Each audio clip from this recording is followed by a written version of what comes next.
ಹುಡುಕಾಟ ಪ್ರಾರಂಭಿಸಿದ್ದು within 2 hours ಒಳಗಡೆನೆ ಸೌಜನ್ಯ ಸಿಗ್ತಾಳೆ, ಆದ್ರೆ ಶವ ಆಗಿ. ಅವಳ ಕೈಗಳನ್ನ ಅವಳದೇ ದುಪಟ್ಟ ಅಂಡ್ ID ಕಾರ್ಡ್ ಇಂದ ಮರಕ್ಕೆ ಕಟ್ಟಿರ್ತಾರೆ. And most brutal part is ಅವಳ ಯೋನಿ, ಅವಳ ಏನಿತ್ತು ಅದ್ರ ಒಳಗಡೆ 6 ಇಂಚ್ ಮಣ್ಣು ತುಂಬಿರ್ತಾರೆ. ಓ ಬಿಡಪ್ಪ, ನಮ್ ಪೊಲೀಸ್ ಅವ್ರಿಗೆ ತಮ್ಮ ಡ್ಯೂಟಿ ಮೇಲೆ ಎಷ್ಟೊಂದು ನಿಷ್ಠೆ ಇದೆ, ಒಂದೇ ದಿನದಲ್ಲಿ ಆರೋಪಿನ ಹಿಡಿದ್ಬಿಟ್ರಲ್ಲ ಅಂತ ಪೊಲೀಸ್ ಅವ್ರ ಮೇಲೆ ಫುಲ್ ಒಂಥರ ಹೊಗಳ್ತಾ ಇರ್ತಾರೆ. ಆದ್ರೆ ಪಾಪ ಜನರಿಗೆ ಎಲ್ಲಿ ಗೊತ್ತಿತ್ತು ಈ ಕೇಸ್ ನ ರಿಯಲ್ ಆರೋಪಿ ಬೇರೆ ಯಾರೋ ಇದಾರೆ, ಪೊಲೀಸ್ ಅವರೇ ಈ ಕೇಸ್ ನ ಮಿಸ್ಲೀಡ್ ಮಾಡೋದಕ್ಕೆ ಸುಮ್ನೆ ಸಂತೋಷ್ನ ಅರೆಸ್ಟ್ ಮಾಡಿದ್ದಾರೆ ಅಂತ. ಪೊಲೀಸ್ ಅವರು ಈ ಕೇಸ್ ಅಲ್ಲಿ ಕರಪ್ಟ್ ಆಗಿದ್ದಾರೆ, ಪೊಲೀಸ್ ಅವರೇ ಸತ್ಯ ಮುಚ್ಚಿಡ್ಲಿಕ್ಕೆ ಟ್ರೈ ಮಾಡ್ತಿದ್ದಾರೆ. ಹಾಗಾಗಿ ಈ ಕೇಸ್ ನ ಇನ್ಮುಂದೆ ಪೊಲೀಸ್ ಅವರಲ್ಲದೆ CBI ಅವರು ಇನ್ವೆಸ್ಟಿಗೇಷನ್ ಮಾಡಬೇಕು, ಈ ಕೇಸ್ ನ CBI ಒಪ್ಸಿ ಅಂತ ಅಗೇನ್ ಪ್ರೊಟೆಸ್ಟ್ ಗಳು ಸ್ಟಾರ್ಟ್ ಆಗ್ತವೆ. ಸೌಜನ್ಯ ಕೇಸ್ ಒಂದೇ ಅಲ್ಲ, ನಾರಾಯಣ ಹಾಗೂ ಯಮುನಾ ಕೇಸಲ್ಲೂ, ವೇದವಲ್ಲಿ ಕೇಸಲ್ಲೂ, ಆ ಬ್ಯಾಂಕ್ ಮ್ಯಾನೇಜರ್ ನ ಕೇಸಲ್ಲೂ ಹಾಗೂ ಪದ್ಮಲತಾ ಕೇಸಲ್ಲೂ ಸೀದಾ ಡೈರೆಕ್ಟ್ ಡೌಟ್ ಬರೋದೆ ಊರಿನ ಗೌಡ್ರ ಮೇಲೆ. ಸೌಜನ್ಯ ಕೇಸ್ ಬಿಟ್ಟು ಆ ಇನ್ನೊಂದು ಕೇಸ್ ಯಾವುದು, ಅದಕ್ಕೂ ಸಂತೋಷ್ಗೂ ಏನ್ ಸಂಬಂಧ, ಅದ್ರಲ್ಲಿ ಯಾಕೆ ಸಂತೋಷ್ನ ಪೊಲೀಸ್ ಅವರು ಫಿಟ್ ಮಾಡಿದ್ರು ಅಂತ ಪ್ರತಿಯೊಂದು ಹೇಳ್ತೀನಿ. ನಾನು ಈ ಚಾನೆಲ್ ನ ಸ್ಟಾರ್ಟ್ ಮಾಡಿದಾಗಿಂದ one of the most requested video ಬಂದು ಸೌಜನ್ಯ ಕೇಸ್ ಬಗ್ಗೆ. ಸರಿ, ನಮ್ ದೂತ ಸಭೆಯ ಪ್ರಜೆಗಳು ಇಷ್ಟೊಂದು ಕೇಳ್ತಿದಾರಲ್ಲ, ಈ ಒಂದು ಕೇಸ್ ಬಗ್ಗೆ ವಿಡಿಯೋ ಮಾಡುವ ಅಂತ ಸೌಜನ್ಯ ಕೇಸ್ ಬಗ್ಗೆ ನಾನು ರಿಸರ್ಚ್ ಸ್ಟಾರ್ಟ್ ಮಾಡಿದೆ. ಅಂಡ್ ಟ್ರಸ್ಟ್ ಮೀ, ಎಷ್ಟೊಂದು ಕಾಂಪ್ಲೆಕ್ಸ್ ಈ ಒಂದು ಕೇಸ್ ಇದೆ ಅಂತಂದ್ರೆ ನನ್ನ ತಲೆನೇ ಕೆಟ್ಬಿಡ್ತು. ಬಟ್ ಡೋಂಟ್ ವರಿ, ನಿಮ್ಗಂತೂ ಪ್ರತಿ ಒಂದನ್ನ ತುಂಬಾ ಸಿಂಪಲ್ ಆಗಿ ಅರ್ಥ ಮಾಡಿಸ್ತೇನೆ. ಅನ್ಕೊಳ್ಳಿ, ಒಂದು ಊರು, ಆ ಊರಲ್ಲಿ ಒಂದು ಗೌಡ್ರ ಕುಟುಂಬ ಇದೆ. ಅಂಡ್ ಆ ಗೌಡ್ರ ಕುಟುಂಬ ತುಂಬಾನೇ ಪವರ್ಫುಲ್, ಲೈಕ್ ನಾವು ಮೂವೀಸ್ ಅಲ್ಲಿ ನೋಡ್ತೀವಿ ಹಂಗೆ. ಸೊ ಗೌಡ್ರ ಊರು ಬಂದು ಧರ್ಮಸ್ಥಳ ಅಂತ. ಆ ಒಂದು ಊರಲ್ಲಿ ಇವ್ರಿಗೆ ಸಖತ್ ಕಂಟ್ರೋಲ್ ಇರುತ್ತೆ. ಈವನ್ ಅದೇ ಒಂದು ರೀಜನ್ ಅಲ್ಲಿ ಇರುವಂತಹ ಒಂದು ತುಂಬಾನೇ ಪಾಪ್ಯುಲರ್ ದೇವಸ್ಥಾನನು ಸಹ ಇವರೇ ಕಂಟ್ರೋಲ್ ಮಾಡ್ತಿರ್ತಾರೆ. ಆ ಒಂದು ದೇವಸ್ಥಾನ ಇಂದ ಈ ಗೌಡ್ರ ಕುಟುಂಬಕ್ಕೆ ಎಷ್ಟೊಂದು ದುಡ್ಡು ಬರ್ತಾ ಇರುತ್ತೆ ಅಂತಂದ್ರೆ, ಅದೇ ದುಡ್ಡಲ್ಲಿ ಇವರು ಬೇಜನ್ ಪ್ರೈವೇಟ್ ಪ್ರೈಮರಿ ಅಂಡ್ ಹೈಸ್ಕೂಲ್ಸ್ ನ ಸ್ಥಾಪನೆ ಮಾಡಿರ್ತಾರೆ, ಬೇಜನ್ ಪ್ರೈವೇಟ್ ಮೆಡಿಕಲ್ ಕಾಲೇಜಸ್ ಇರ್ತವೆ, ಅಂಡ್ ಬೇಜನ್ ಪ್ರೈವೇಟ್ ದೊಡ್ಡ ದೊಡ್ಡ ಹಾಸ್ಪಿಟಲ್ಸ್ ಇರ್ತವೆ. ಒಟ್ಟಲ್ಲಿ ಹೇಳ್ಬೇಕು ಅಂತಂದ್ರೆ ದುಡ್ಡಿನ ಸುರಿಮಳೆ ಇವ್ರಿಗೆ. ನೋಡಿ, ನಮ್ಮ ಭಾರತ ದೇಶದಲ್ಲಿ ಒಂದು ಕಾನೂನು ಇದೆ, ದ ರಿಲಿಜಿಯಸ್ ಎಂಡೋಮೆಂಟ್ ಆಕ್ಟ್ 1863 ಅಂತ. ಬೇಸಿಕಲಿ ಈ ಒಂದು ಕಾನೂನು ಏನ್ ಹೇಳುತ್ತೆ ಅಂತಂದ್ರೆ, ಭಾರತದಲ್ಲಿ ಯಾವ್ದೆಲ್ಲ ಹಿಂದೂ ಟೆಂಪಲ್ಸ್ ಇದಾವೋ ಅವೆಲ್ಲ ಗವರ್ಮೆಂಟ್ ಪ್ರಾಪರ್ಟಿ. ಆ ಹಿಂದೂ ಟೆಂಪಲ್ಸ್ ನ ಮ್ಯಾನೇಜ್ಮೆಂಟ್ ಎಲ್ಲ ಗವರ್ಮೆಂಟ್ ಕೈಗೆ ಹೋಗಿ ಗವರ್ಮೆಂಟ್ ಡಿಸೈಡ್ ಮಾಡುತ್ತೆ ಆ ಮ್ಯಾನೇಜ್ಮೆಂಟ್ ಅಲ್ಲಿ ಯಾರ್ ಕೆಲ್ಸಕ್ಕೆ ಇರಬೇಕು, ಯಾರ್ ಕೆಲ್ಸಕ್ಕೆ ಇರಬಾರ್ದು, ಅಂಡ್ ಆ ಟೆಂಪಲ್ ಇಂದ ಬರ್ತಿರುವಂತಹ ಡೊನೇಷನ್ ಅಮೌಂಟ್ ನ ಏನ್ ಮಾಡ್ಬೇಕು ಅಂತ. ಸೊ ಈ ಒಂದು ಕಾನೂನಿನ ಪ್ರಕಾರ ಗವರ್ಮೆಂಟ್ ಇಂಡಿಯಾದಲ್ಲಿ ಇರುವಂತಹ ಆಲ್ಮೋಸ್ಟ್ ಎಲ್ಲಾ ಹಿಂದೂ ಟೆಂಪಲ್ಸ್ ನ ತನ್ನ ಕಂಟ್ರೋಲ್ ಅಲ್ಲಿ ತಗೋತಾ ಇರ್ಬೇಕಾದ್ರೆ ಗವರ್ಮೆಂಟ್ ಅಫಿಷಿಯಲ್ಸ್ ಧರ್ಮಸ್ಥಳ ಶ್ರೀ ಮಂಜುನಾಥ ದೇವಸ್ಥಾನಕ್ಕೂ ರೀಚ್ ಔಟ್ ಮಾಡ್ತಾರೆ. ಅಂಡ್ ಆಗ ಇಷ್ಟು ದಿನ ಟೆಂಪಲ್ ನ ಕಂಟ್ರೋಲ್ ಮಾಡ್ತಿದ್ದಂತಹ ಆ ಗೌಡ್ರ ಕುಟುಂಬ ಏನ್ ಹೇಳುತ್ತೆ ಗೊತ್ತಾ, ಇಲ್ಲ ಇದು ಹಿಂದೂ ಟೆಂಪಲ್ ಅಲ್ಲ, ಇದು ಜೈನ್ ಫ್ಯಾಮಿಲಿಗೆ ಬಿಲಾಂಗ್ ಮಾಡುವಂತಹ ಒಂದು ಪ್ರೈವೇಟ್ ಟೆಂಪಲ್ ಅಂತ ಹೇಳ್ತಾರೆ. ನಾನು ಇಷ್ಟು ದಿನ ಧರ್ಮಸ್ಥಳ ಶ್ರೀ ಮಂಜುನಾಥ ದೇವಸ್ಥಾನ ಒಂದು ಹಿಂದೂ ಟೆಂಪಲ್ ಅಂತ ಅನ್ಕೊಂಡಿದ್ದೆ, ಆದ್ರೆ ಈಗಷ್ಟೇ ನನಗೂ ಗೊತ್ತಾಗಿದ್ದು ಇದು ಹಿಂದೂ ಟೆಂಪಲ್ ಅಲ್ಲ, ಇದು ಒಂದು ಜೈನ್ ಫ್ಯಾಮಿಲಿಗೆ ಬಿಲಾಂಗ್ ಮಾಡುವಂತಹ ಪ್ರೈವೇಟ್ ಜೈನ್ ಟೆಂಪಲ್ ಅಂತ. ಸೊ ಹೀಗಾಗಿ ಗವರ್ಮೆಂಟ್ ಅಫಿಷಿಯಲ್ಸ್ ಏನೂ ಮಾಡಕ್ಕಾಗದೆ ಇವತ್ತಿನವರೆಗೂ ಈ ಒಂದು ಧರ್ಮಸ್ಥಳ ಶ್ರೀ ಮಂಜುನಾಥ ದೇವಸ್ಥಾನನ ಒಂದು ಪ್ರೈವೇಟ್ ಟ್ರಸ್ಟ್ ನಡೆಸ್ಕೊಂಡು ಹೋಗ್ತಿದೆ. ಅಂಡ್ ಆ ಪ್ರೈವೇಟ್ ಟ್ರಸ್ಟ್ ನ ಓನರ್ ಯಾರು, ಅದೇ ಗೌಡ್ರ ಕುಟುಂಬ. ನೋಡಿ, ನಾನು ಈ ವಿಡಿಯೋದಲ್ಲಿ ಯಾರ್ದನ್ನು ರಿಯಲ್ ನೇಮ್ಸ್ ನ ಬಳಸ್ತಿಲ್ಲ. ಪ್ರೀವಿಯಸ್ಲಿ ಬೇರೆ ಯೂಟ್ಯೂಬರ್ಸ್ ತಮ್ಮ ವಿಡಿಯೋಸ್ ಅಲ್ಲಿ ರಿಯಲ್ ನೇಮ್ಸ್ ನ ಬಳಸಿದ್ದಾರೆ ಅನ್ನೋ ಒಂದೇ ಒಂದು ಕಾರಣಕ್ಕೆ ಅವ್ರ ವಿಡಿಯೋಸ್ ನ ಡಿಲೀಟ್ ಮಾಡಿಸಿದ್ದಾರೆ. ಸೊ ಅವ್ರ ಜೊತೆ ಆಗಿದ್ದು ನನ್ ಜೊತೆ ಆಗೋದ್ ಬೇಡ, ಸತ್ಯ ಮುಚ್ಚೋಗೋದು ನನ್ಗಿಷ್ಟ ಇಲ್ಲ. ಹಾಗಾಗಿ ನಾನಿಲ್ಲಿ ರಿಯಲ್ ನೇಮ್ಸ್ ನ ಬಳಸ್ತಿಲ್ಲ. ಆದ್ರೆ ನಾನು ಯಾರನ್ನ ಪಾಯಿಂಟ್ ಔಟ್ ಮಾಡಿ ಹೇಳ್ತಿದ್ದೀನಿ ಅನ್ನೋದು ಮಾತ್ರ ನಿಮಗೆ ತುಂಬಾ ಕ್ಲಿಯರ್ಲಿ ಅರ್ಥ ಆಗುತ್ತೆ. Don't worry.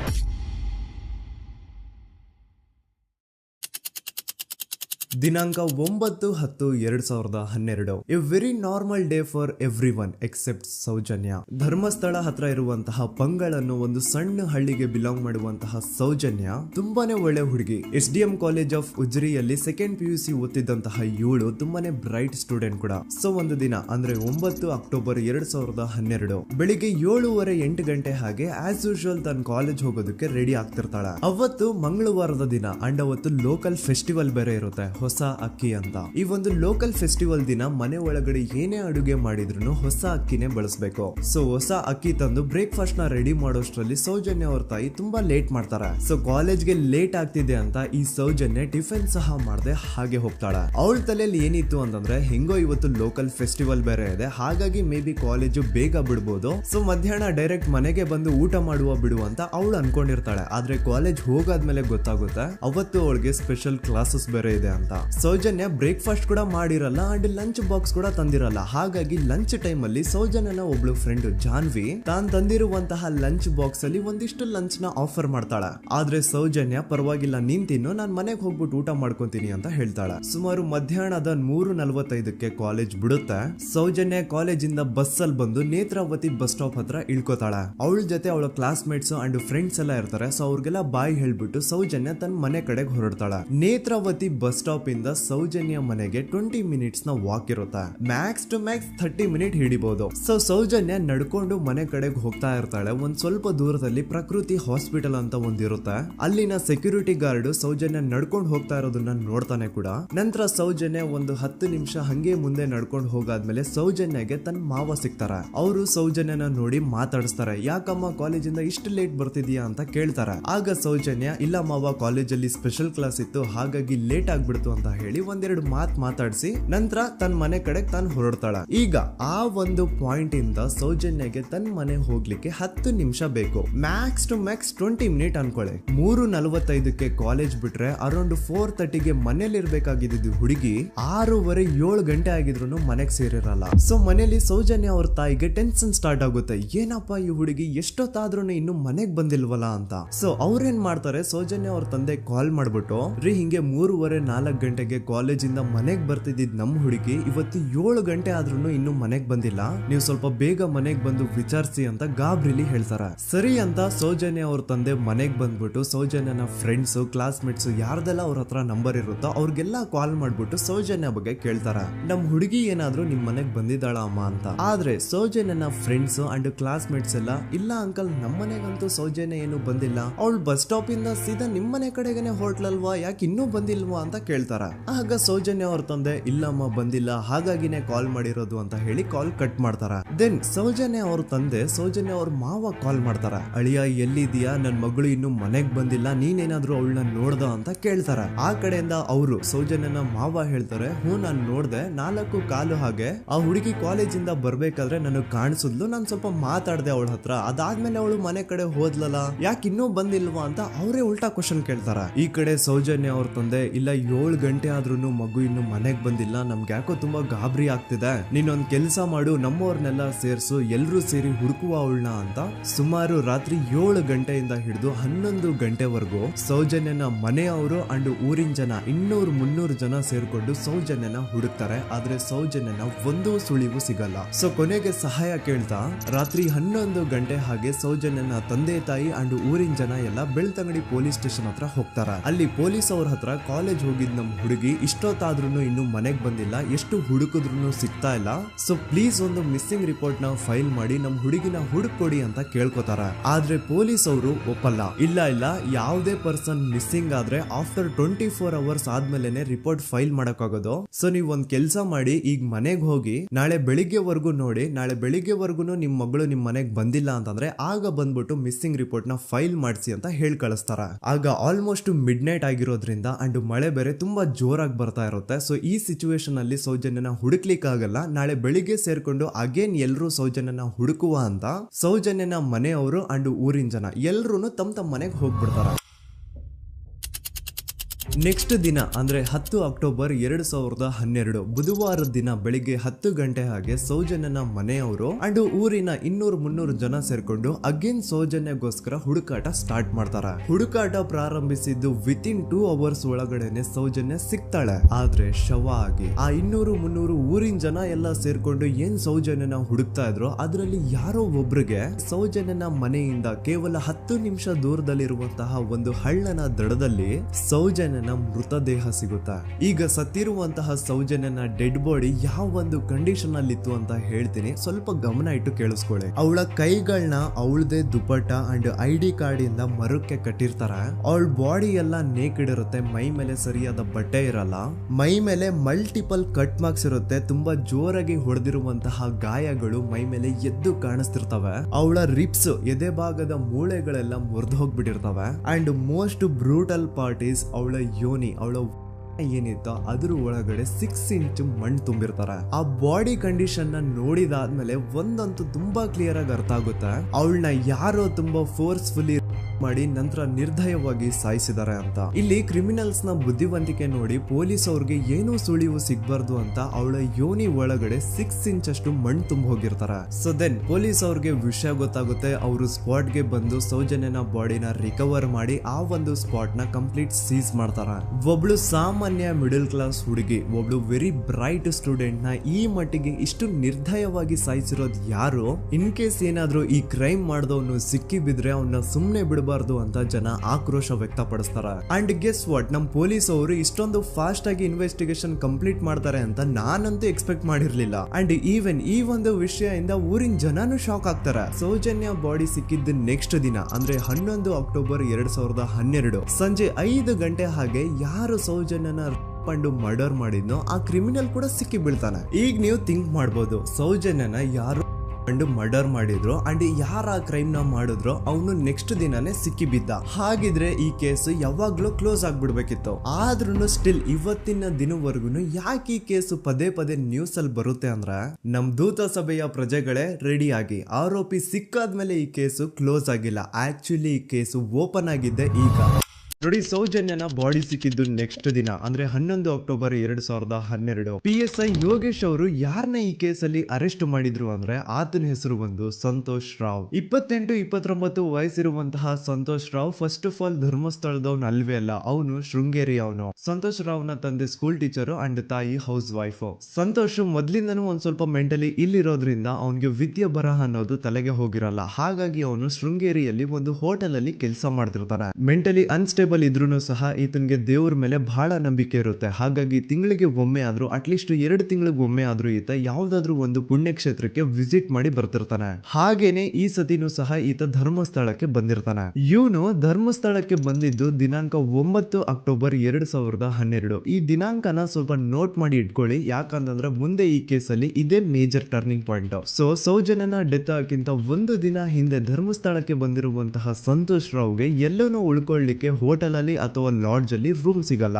ರೀಸನ್ ಇಷ್ಟೇ, ಸಂತೋಷ್ ರಾವ್ ನೋಡ್ಲಿಕ್ಕೆ ಸ್ವಲ್ಪ ಮೆಂಟಲಿ ಅನ್ಸ್ಟೇಬಲ್ ಪರ್ಸನ್ ತರ ಇರ್ತಾನೆ. ಅವನ ಅವತಾರ, ಅವನ ವೇಷಭೂಷಣ ಅಷ್ಟು ಸರಿ ಇರಲ್ಲ. ಹಾಗಾಗಿ ಇವನ್ಗೆ ಯಾವುದೇ ಒಂದು ಹೋಟೆಲ್ ಅಲ್ಲಿ ಅಥವಾ ಲಾಡ್ಜ್ ಅಲ್ಲಿ ಎಲ್ಲಿನೂ ರೂಮ್ ಸಿಗಲ್ಲ. ಸೊ ಉಳ್ಕೊಳ್ಳೋಕೆ ಜಾಗ ಸಿಗದೆ ಇವನೇನ್ ಮಾಡ್ತಾನೆ, ಅಲ್ಲೇ ಹತ್ರದಲ್ಲಿರುವಂತಹ ಬಾಹುಬಲಿ ಬೆಟ್ಟಕ್ಕೆ ಹೋಗಿ ಅಲ್ಲಿರುವಂತಹ ಬಾಹುಬಲಿ ಸ್ಟ್ಯಾಚು ಹತ್ರನೇ ಆಶ್ರಯ ತಗೊಳ್ತಾನೆ. ಅಂಡ್ 1-2 ದಿನ ಅವನು ಅಲ್ಲೇ ಉಳ್ಕೋತಾನೆ ಕೂಡ. ಡೇ ಟೈಮ್ ಅಲ್ಲಿ ಧರ್ಮಸ್ಥಳಕ್ಕೆ ಬಂದು ಧರ್ಮಸ್ಥಳ ಶ್ರೀ ಮಂಜುನಾಥ ದೇವಸ್ಥಾನದಲ್ಲಿದ್ದು ಅಲ್ಲೇ ಪ್ರಸಾದ ಊಟ ಎಲ್ಲ ಮಾಡಿ ನಂತರ ನೈಟ್ ಆಗ್ತಿದ್ದಂಗೆ ಬಾಹುಬಲಿ ಬೆಟ್ಟಕ್ಕೆ ಹೋಗಿ ಆ ಸ್ಟ್ಯಾಚು ಹತ್ರನೇ ಮಲ್ಕೊಳ್ತಿರ್ತಾನೆ.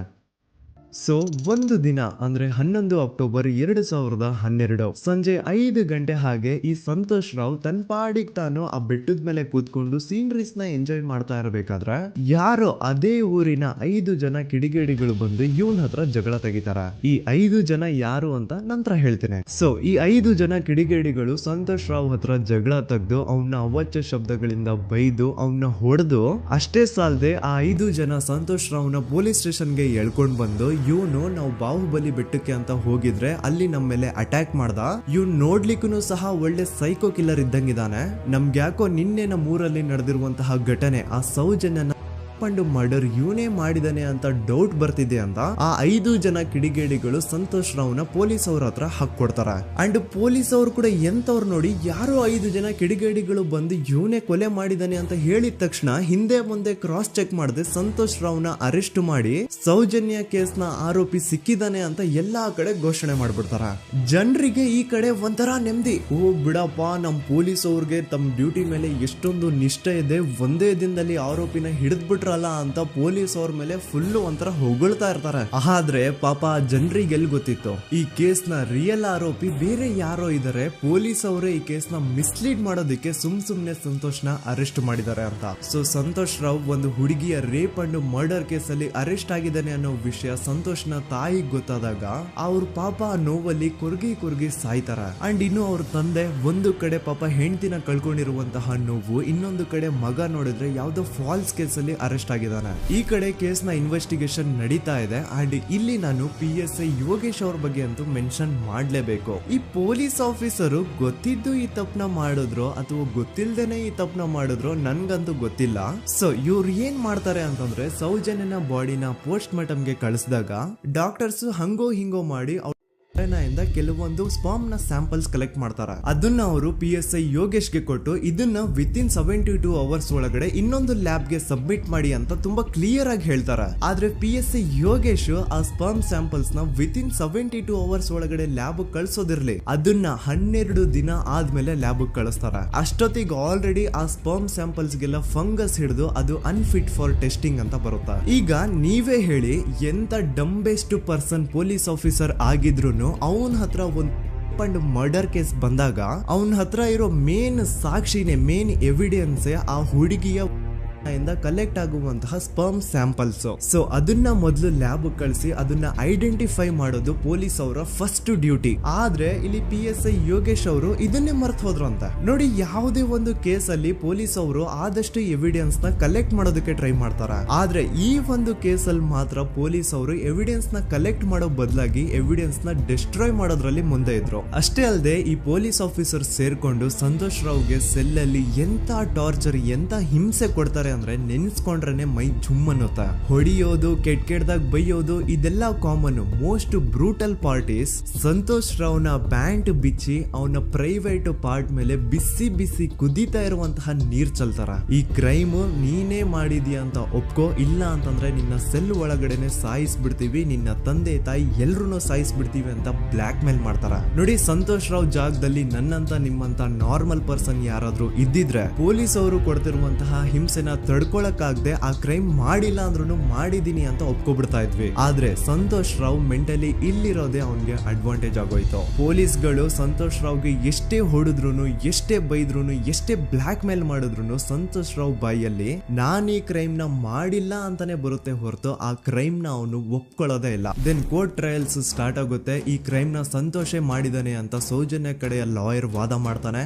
ಅದಕ್ಕೆ ಆಪೋಸಿಟ್ ಆಗಿ ಸಂತೋಷ್ ರಾವ್ ಕಡೆಯಿಂದ ಒಬ್ರು ಲಾಯರ್ ಇಲ್ಲ, ಸಂತೋಷ್ ರಾವ್ ಈ ಕ್ರೈಮ್ ನ ಮಾಡ್ಲಿಕ್ಕೆ ಸಾಧ್ಯನೇ ಇಲ್ಲ ಅಂತ ವಾದ ಮಾಡ್ತಿರ್ತಾರೆ. ಅಂಡ್ ಕೋರ್ಟ್ ಇಂದ ಆಚೆಗಡೆ ಸಂತೋಷ್ ರಾವ್ ನ ಅಗೇನ್ಸ್ಟ್ ಸ್ಟೂಡೆಂಟ್ಸ್ ಪ್ರೊಟೆಸ್ಟ್ ನಡೆಯುತ್ತೆ, ಪಬ್ಲಿಕ್ ಪ್ರೊಟೆಸ್ಟ್ ನಡೆಯುತ್ತೆ. ಅರೆಸ್ಟ್ ಆಗಿರುವಂತಹ ಸಂತೋಷ್ ರಾವ್ಗೆ ಗಲ್ಲಿಗೇರಿಸ್ರಿ ಅಂತ ಅವ್ರು ಡಿಮ್ಯಾಂಡ್ ಮಾಡ್ತಿರ್ತಾರೆ. ಸೊ ಹೀಗೆ ಒಂದು 2-3 ವರ್ಷ ಕಳೆದು ಹೋಗುತ್ತೆ. ನಂತರ ಒಂದು ಕೋರ್ಟ್ ಟ್ರಯಲ್ ಅಲ್ಲಿ ಸಂತೋಷ್ ರಾವ್ ಪರವಾಗಿ ಹೋರಾಡ್ತಿದ್ದಂತಹ ಲಾಯರ್ ಯಾಕೆ ಈ ಕೇಸ್ ಅಲ್ಲಿ ಸಂತೋಷ್ ಆರೋಪಿ ಅಲ್ಲ ಅಂತ ಪ್ರೂವ್ ಮಾಡ್ಲಿಕ್ಕೆ ಕೆಲವೊಂದು ಪಾಯಿಂಟ್ಸ್ ನ ಮುಂದೆ ಇಡ್ತಾರೆ. ಅದೇನಂತಂದ್ರೆ, ಮೊದಲನೇದಾಗಿ ಸಂತೋಷ್ ರಾವೇ ಈ ಕ್ರೈಮ್ ನ ಮಾಡಿದಾನೆ ಅಂತ ಒಬ್ರು ಒಂದು ಐ ವಿಟ್ನೆಸ್ ಇರಲ್ಲ. ಇನ್ನೊಂದೇನು ಅಂತಂದ್ರೆ, ಯಾವೊಂದು ಕಂಡೀಷನ್ ಅಲ್ಲಿ, ಯಾವೊಂದು ಬ್ರೂಟಲ್ ಕಂಡೀಷನ್ ಅಲ್ಲಿ ಸೌಜನ್ಯನ ಬಾಡಿ ಸಿಕ್ಕಿತ್ತೋ ಅದನ್ನ ಗಮನದಲ್ಲಿಟ್ಕೊಂಡು ಸ್ವಲ್ಪ ಪ್ರಾಕ್ಟಿಕಲ್ ಆಗಿ ಥಿಂಕ್ ಮಾಡಿದ್ರೆ ಆ ಒಂದು ಭೀಕರ ಕ್ರೈಮ್ ನ ಒಬ್ನೇ ಮಾಡ್ಲಿಕ್ಕೆ ಸಾಧ್ಯನೇ ಇಲ್ಲ. ಇನ್ನೊಂದು ಪಾಯಿಂಟ್ ಏನು ಅಂತಂದ್ರೆ, ಸೌಜನ್ಯನ ಇಂದ ಪೊಲೀಸ್ ಅವ್ರಿಗೆ ಯಾವುದೇ ಸ್ಪರ್ಮ್ ಸ್ಯಾಂಪಲ್ ಸಿಗ್ಬಾರ್ದು ಅಂತ 6 ಇಂಚು ಅಷ್ಟು ಮಣ್ಣು ಹಾಕಿರ್ತಾರ. ಸೊ ಈಗ ನೀವೇ ಹೇಳಿ, ಮೆಂಟಲಿ ಇಲ್ಲಿರುವಂತಹ ಪರ್ಸನ್ಗೆ ಇಷ್ಟೊಂದು ಬುದ್ಧಿವಂತಿಕೆ ಇರುತ್ತಾ? ಅನ್ಕೊಳ್ಳಿ, ಅಷ್ಟೊಂದು ಬುದ್ಧಿವಂತಿಕೆ ಅವ್ನಿಗಿದ್ರು ಆ ಕ್ರೈಮ್ ಮಾಡಾದ್ಮೇಲೆ ಅವನ ಆ ಊರಿಂದ ಓಡ್ ಹೋಗ್ಬೋದಾಗಿತ್ತು. ಆದ್ರೆ ಮತ್ತ್ಯಾಕೆ ಅವನು ಅದೇ ಊರಲ್ಲೇ ಇರ್ತಾನೆ? ಅಂಡ್ ಸೌಜನ್ಯ ಕೊನೆಯದಾಗಿ ಪ್ರಕೃತಿ ಹಾಸ್ಪಿಟಲ್ ಮುಂದ್ಗಡೆಯಿಂದ ನಡ್ಕೊಂಡು ಹೋಗ್ತಾ ಇರ್ಬೇಕಾದ್ರೆ ಆ ಪ್ರಕೃತಿ ಹಾಸ್ಪಿಟಲ್ ನ ಸೆಕ್ಯೂರಿಟಿ ಗಾರ್ಡ್ ನೋಡ್ತಾನೆ. ಅಂಡ್ ಪ್ರಕೃತಿ ಹಾಸ್ಪಿಟಲ್ ನ ಆಚೆಗಡೆ CCTV ಕ್ಯಾಮರಾನು ಇರುತ್ತೆ. ಸಡನ್ಲಿ ಆ CCTV ಫುಟೇಜ್ ಕೂಡ ಕಾಣೆ ಆಗ್ಬಿಡುತ್ತಾ. ಇನ್ನೊಂದೇನು ಅಂತಂದ್ರೆ, ಸೌಜನ್ಯನ ಮರ್ಡರ್ ಆಗಿದ್ದು ನೆಕ್ಸ್ಟ್ ದಿನಾನೇ ಪೊಲೀಸ್ ಅವರು ಆರೋಪಿನ ಹಿಡಿದ್ರು. ಸೊ ಹಾಗಿದ್ದಾಗ ಆ ಕಲೆಕ್ಟ್ ಮಾಡಿರುವಂತಹ ಸ್ಪರ್ಮ್ ಸ್ಯಾಂಪಲ್ಸ್ ನ ಲ್ಯಾಬ್ ಗೆ ಕಳಿಸಿ ಇವನೇ ಆರೋಪಿ ಅಂತ ಕನ್ಫರ್ಮ್ ಮಾಡೋ ಬದಲಾಗಿ ಯಾಕೆ ಪೊಲೀಸ್ ಅವರು ಆ ಸ್ಪರ್ಮ್ ಸ್ಯಾಂಪಲ್ಸ್ ನ ತಮ್ಮ ಹತ್ರನೇ ಇಟ್ಕೊಂಡು 12 ದಿನವರೆಗೂ ಅದಕ್ಕೆ ಫಂಗಸ್ ಹಿಡಿಯೋವರೆಗೂ ಕಾದು ಆಮೇಲೆ ಅದನ್ನ ಲ್ಯಾಬ್ ಕಳಿಸಿದ್ರು. ಅಂಡ್ ಮೇನ್ ಇಂಪಾರ್ಟೆಂಟ್ ಆಗಿ ಸಂತೋಷ್ ರಾವ್ಗೆ ಒಂದು ಗುಪ್ತ ರೋಗ ಇರುತ್ತೆ, ಅದೇ ಫಿಮೋಸಿಸ್ ಅಂತ. ಈ ಕಾಯಿಲೆ ಏನು ಅಂತ ನಾನು ಈ ವಿಡಿಯೋದಲ್ಲಿ ಡೀಟೇಲ್ಡ್ ಆಗಿ ಎಕ್ಸ್ಪ್ಲೈನ್ ಮಾಡ್ಲಿಕ್ಕೆ ಆಗಲ್ಲ. ಜಸ್ಟ್ ತಿಳ್ಕೊಳ್ಳಿ, ಈ ಒಂದು ಕಾಯಿಲೆ ಇರೋರು ಇಂಟಿಮಸಿ ಮಾಡ್ಲಿಕ್ಕೆ ಆಗಲ್ಲ. ಇನ್ ಕೇಸ್ ಮಾಡಿದ್ರು ಅವರು ಸುಖ ಅಲ್ಲ ನರಕ ಕಾಣ್ತಾರ. ಸೊ ಇಷ್ಟೆಲ್ಲ ವ್ಯಾಲಿಡ್ ಪಾಯಿಂಟ್ಸ್, ಇಷ್ಟೆಲ್ಲ ಫ್ಯಾಕ್ಟ್ಸ್ ಕಣ್ ಮುಂದೆ ಇರ್ಬೇಕಾದ್ರೆ ಸ್ಟಿಲ್ ಪೊಲೀಸ್ ಅವರು ಯಾಕೆ ಈ ಕ್ರೈಮ್ ನ ಸಂತೋಷ್ ರಾವೇ ಮಾಡಿದಾನೆ ಅಂತ ಇವನ್ ಹಿಂದೆ ಬಿದ್ದಿದ್ದಾರೆ? ಯಾಕೆ ಅವರು ಈ ಕ್ರೈಮ್ ಇವನ್ ಬಿಟ್ರೆ ಬೇರೆ ಯಾರಾದ್ರೂ ಮಾಡಿರ್ಬೋದಲ್ಲ ಅಂತ ಆ ಆಂಗಲ್ ಅಲ್ಲಿ ಇನ್ವೆಸ್ಟಿಗೇಷನ್ ಮಾಡ್ತಿಲ್ವಲ್ಲ ಅಂತ ಪೊಲೀಸ್ ಅವರ ಇನ್ವೆಸ್ಟಿಗೇಷನ್ ಮೇಲೆ ಈಗ ಕ್ವಶನ್ ಬರುತ್ತೆ. So after hearing all of this, ಎಲ್ಲರಿಗೂ ಈಗ ಪೊಲೀಸ್ ಅವರ ಇನ್ವೆಸ್ಟಿಗೇಷನ್ ಇನ್ವೆಸ್ಟಿಗೇಷನ್ ಮೇಲೆ ಡೌಟ್ ಬರುತ್ತೆ. ಅಂಡ್ ಈವನ್ ಸೌಜನ್ಯ ಅವ್ರ ಮನೆಯವರು ಕೂಡ ನಿಜವಾದ ಆರೋಪಿ ಸಂತೋಷ್ ಅಲ್ಲ ಅಂತ ತಮ್ಮ ಅಭಿಪ್ರಾಯನ ವ್ಯಕ್ತಪಡಿಸ್ತಾರೆ. ಆಗ ಅಲ್ಲಿವರೆಗೂ ಸಂತೋಷ್ ರಾವ್ನ ಗಲ್ಲಿಗೇರಿಸಿ ಅಂತ ಏನು student protest and public protest ಎಲ್ಲ ನಡೀತಾ ಇತ್ತು, ಈಗ ಅದೆಲ್ಲ ನಿಂತು ಹೋಗಿ ಎಲ್ಲಾ ಹೇಟ್ರೇಡ್ ಪೊಲೀಸ್ ಅವ್ರ ಕಡೆಗೆ ಹೋಗುತ್ತೆ. ಪೊಲೀಸ್ ಅವರು ಈ ಕೇಸಲ್ಲಿ ಕರಪ್ಟ್ ಆಗಿದ್ದಾರೆ, ಪೊಲೀಸ್ ಅವರೇ ಸತ್ಯ ಮುಚ್ಚಿಡ್ಲಿಕ್ಕೆ ಟ್ರೈ ಮಾಡ್ತಿದ್ದಾರೆ. ಹಾಗಾಗಿ ಈ ಕೇಸ್ ನ ಇನ್ ಮುಂದೆ ಪೊಲೀಸ್ ಅವರಲ್ಲದೆ ಸಿಬಿಐ ಅವರು ಇನ್ವೆಸ್ಟಿಗೇಷನ್ ಮಾಡಬೇಕು, ಈ ಕೇಸ್ ನ ಸಿಬಿಐ ಒಪ್ಸಿ ಅಂತ ಅಗೇನ್ ಪ್ರೊಟೆಸ್ಟ್ ಗಳು ಸ್ಟಾರ್ಟ್ ಆಗ್ತವೆ. ಸೊ ಧರ್ಮಸ್ಥಳದಲ್ಲಿ ಇಷ್ಟೊಂದು ಹೋರಾಟಗಳಾಗ್ತಿದಾವೆ, ಒಬ್ಳು ಹುಡುಗಿ ಜೊತೆ ಇಷ್ಟೊಂದು ಅನ್ಯಾಯ ಆಗಿದೆ, ಆದ್ರೂ ಸಹ ಧರ್ಮಾಧಿಕಾರಿ ಏನು ಮಾತೇ ಆಡ್ತಿಲ್ವಲ್ಲ ಈ ಹುಡುಗಿ ಬಗ್ಗೆ ಅಂತ ಜನರು ಪ್ರಶ್ನೆ ಮಾಡಿದಾಗ ಆಗ ಧರ್ಮಾಧಿಕಾರಿನೂ ಜನರು ಮುಂದೆ ಬಂದ್ಬಿಟ್ಟು ಈ ಕೇಸ್ ನ ಸಿಬಿಐ ಒಪ್ಸಿ ಅಂತ ಹೋರಾಟ ಮಾಡ್ತಾರ. ನಂತರ ಈ ಒಂದು ಕೇಸು ಪೊಲೀಸ್ ಅವರಿಂದ ಸಿಬಿಐ ಕೈಗೆ ಹೋಗುತ್ತೆ. ಸಿಬಿಐ ಕೈಗೆ ಹೋಗಿದ ತಕ್ಷಣ ಇಲ್ಲೇನು ಸತ್ಯ ಹೊರಗೆ ಬಂದಿಲ್ಲ. ಆ ಸಿಬಿಐ ಅವರು 3-4 ವರ್ಷ ಟೈಮ್ ತಗೊಂಡು ಮತ್ತೆ ಈ ಒಂದು ಕೇಸ್ ನ ರೀ ಇನ್ವೆಸ್ಟಿಗೇಷನ್ ಮಾಡ್ತಾರೆ. ಆದ್ರೆ ಅಲ್ಲೇನು ಇನ್ವೆಸ್ಟಿಗೇಷನ್ ಮಾಡ್ಲಿಕ್ಕೆ ಉಳ್ದೇ ಇರಲ್ಲ. ಆ ಪೊಲೀಸ್ ಅವರು ಅವ್ರ ಕೈಯಲ್ಲಿ ಈ ಕೇಸು ಇದ್ದಷ್ಟು ದಿನ ಎಷ್ಟಾಗುತ್ತೋ ಅಷ್ಟು ಎವಿಡೆನ್ಸ್ ನ ಡಿಸ್ಟ್ರಾಯ್ ಮಾಡ್ಬಿಟ್ಟಿರ್ತಾರ. ಸೊ ಹಾಗಾಗಿ ಅಲ್ಲಿ ಸಿಬಿಐ ಅವ್ರಿಗೆ ಇನ್ವೆಸ್ಟಿಗೇಷನ್ ಮಾಡ್ಲಿಕ್ಕೆ ಏನ್ ಉಳ್ದೇ ಇರಲ್ಲ. ಆದ್ರೂ ಸ್ಟಿಲ್ ಅವರು 3-4 ಇಯರ್ಸ್ ಟೈಮ್ ತಗೊಂಡು ನಂತರ ಫೈನಲಿ ಒಂದು ರಿಪೋರ್ಟ್ ನ ಕೋರ್ಟ್ ಗೆ ಸಬ್ಮಿಟ್ ಮಾಡ್ತಾರೆ. ಅಂಡ್ ಸಿಬಿಐ ಅವರು ಕೋರ್ಟ್ ಗೆ ಸಬ್ಮಿಟ್ ಮಾಡಿರುವಂತಹ ಆ ಒಂದು ರಿಪೋರ್ಟ್ ಅಲ್ಲಿ ಏನಿತ್ತು ಅಂದ್ರೆ ಸಿಬಿಐ ಇನ್ವೆಸ್ಟಿಗೇಷನ್ ಕನ್ಫರ್ಮ್ಸ್ ದಟ್ ಈ ಒಂದು ಕ್ರೈಮ್ ನ ಸಂತೋಷ್ ರಾವೇ ಮಾಡಿದಾನೆ ಅಂತ.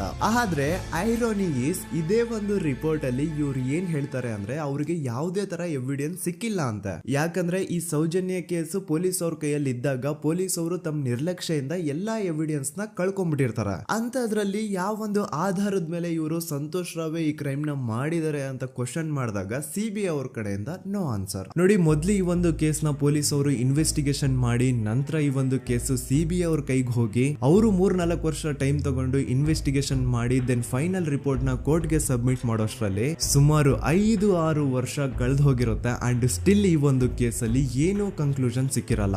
ಎವ್ರಿ ಇಯರ್ ಸೌಜನ್ಯನ ಬರ್ತ್ಡೇ ಇದ್ದಾಗ ಅಥವಾ ತಿಥಿ ಇದ್ದಾಗ ಅವಳನ್ನ ನೆನೆಸ್ಕೊಂಡು ಅವಳ ಹೆಸರಲ್ಲಿ public protest and student protest ನಡೀತಾನೆ ಇರ್ತವೆ. ಸೊ ಒಂದು ದಿನ ಈ ಒಂದು ಪ್ರೊಟೆಸ್ಟ್ ಗಳ ನ್ಯೂಸ್ ಗಿರೀಶ್ ಮುಟ್ಟಣ್ಣನವರ ಗಮನಕ್ಕೆ ಬರುತ್ತೆ. ಯಾರೀ ಗಿರೀಶ್ ಮುಟ್ಟಣ್ಣನವರ ಅಂದ್ರೆ ಇವರು very honest X police man. ನೀವು ನಂಬಲ್ಲ, ಇವ್ರು ಪೊಲೀಸ್ ಆಫೀಸರ್ ಇದ್ದಾಗ ಪಬ್ಲಿಕ್ ಅಲ್ಲಿ ಒಬ್ಬ MLA ಹೊಡೆದಿರ್ತಾರ. ಅಷ್ಟೇ ಅಲ್ಲ, ಪೊಲೀಸ್ ಡಿಪಾರ್ಟ್ಮೆಂಟ್ ಅಲ್ಲಿ ಕರಪ್ಷನ್ ಇದೆ, ಕರಪ್ಷನ್ ಇದ್ದಿದ್ ಕಡೆ ನಾನ್ ಇರಲ್ಲ ಅಂತ ಹೇಳ್ಬಿಟ್ಟು ತಮ್ಮ ಪೊಲೀಸ್ ಡ್ಯೂಟಿನ ಬಿಟ್ಬಿಟ್ಟು ಈಗ ಸಮಾಜದಲ್ಲಿ ಏನೇ ಅನ್ಯಾಯ ಆಗಿದ್ರು ಅದ್ರ ಅಗೇನ್ಸ್ಟ್ ವಾಯ್ಸ್ ರೈಸ್ ಮಾಡ್ತಿದಾರ. ಸೊ ಈ ಗಿರೀಶ್ ಮುಟ್ಟಣ್ಣನವರಿಗೆ ಸೌಜನ್ಯ ಕೇಸ್ ಬಗ್ಗೆ ಗೊತ್ತಾದಾಗ ಅವ್ರಿಗೆ ಈ ಕೇಸು ತುಂಬಾನೇ ಕಾಡುತ್ತೆ.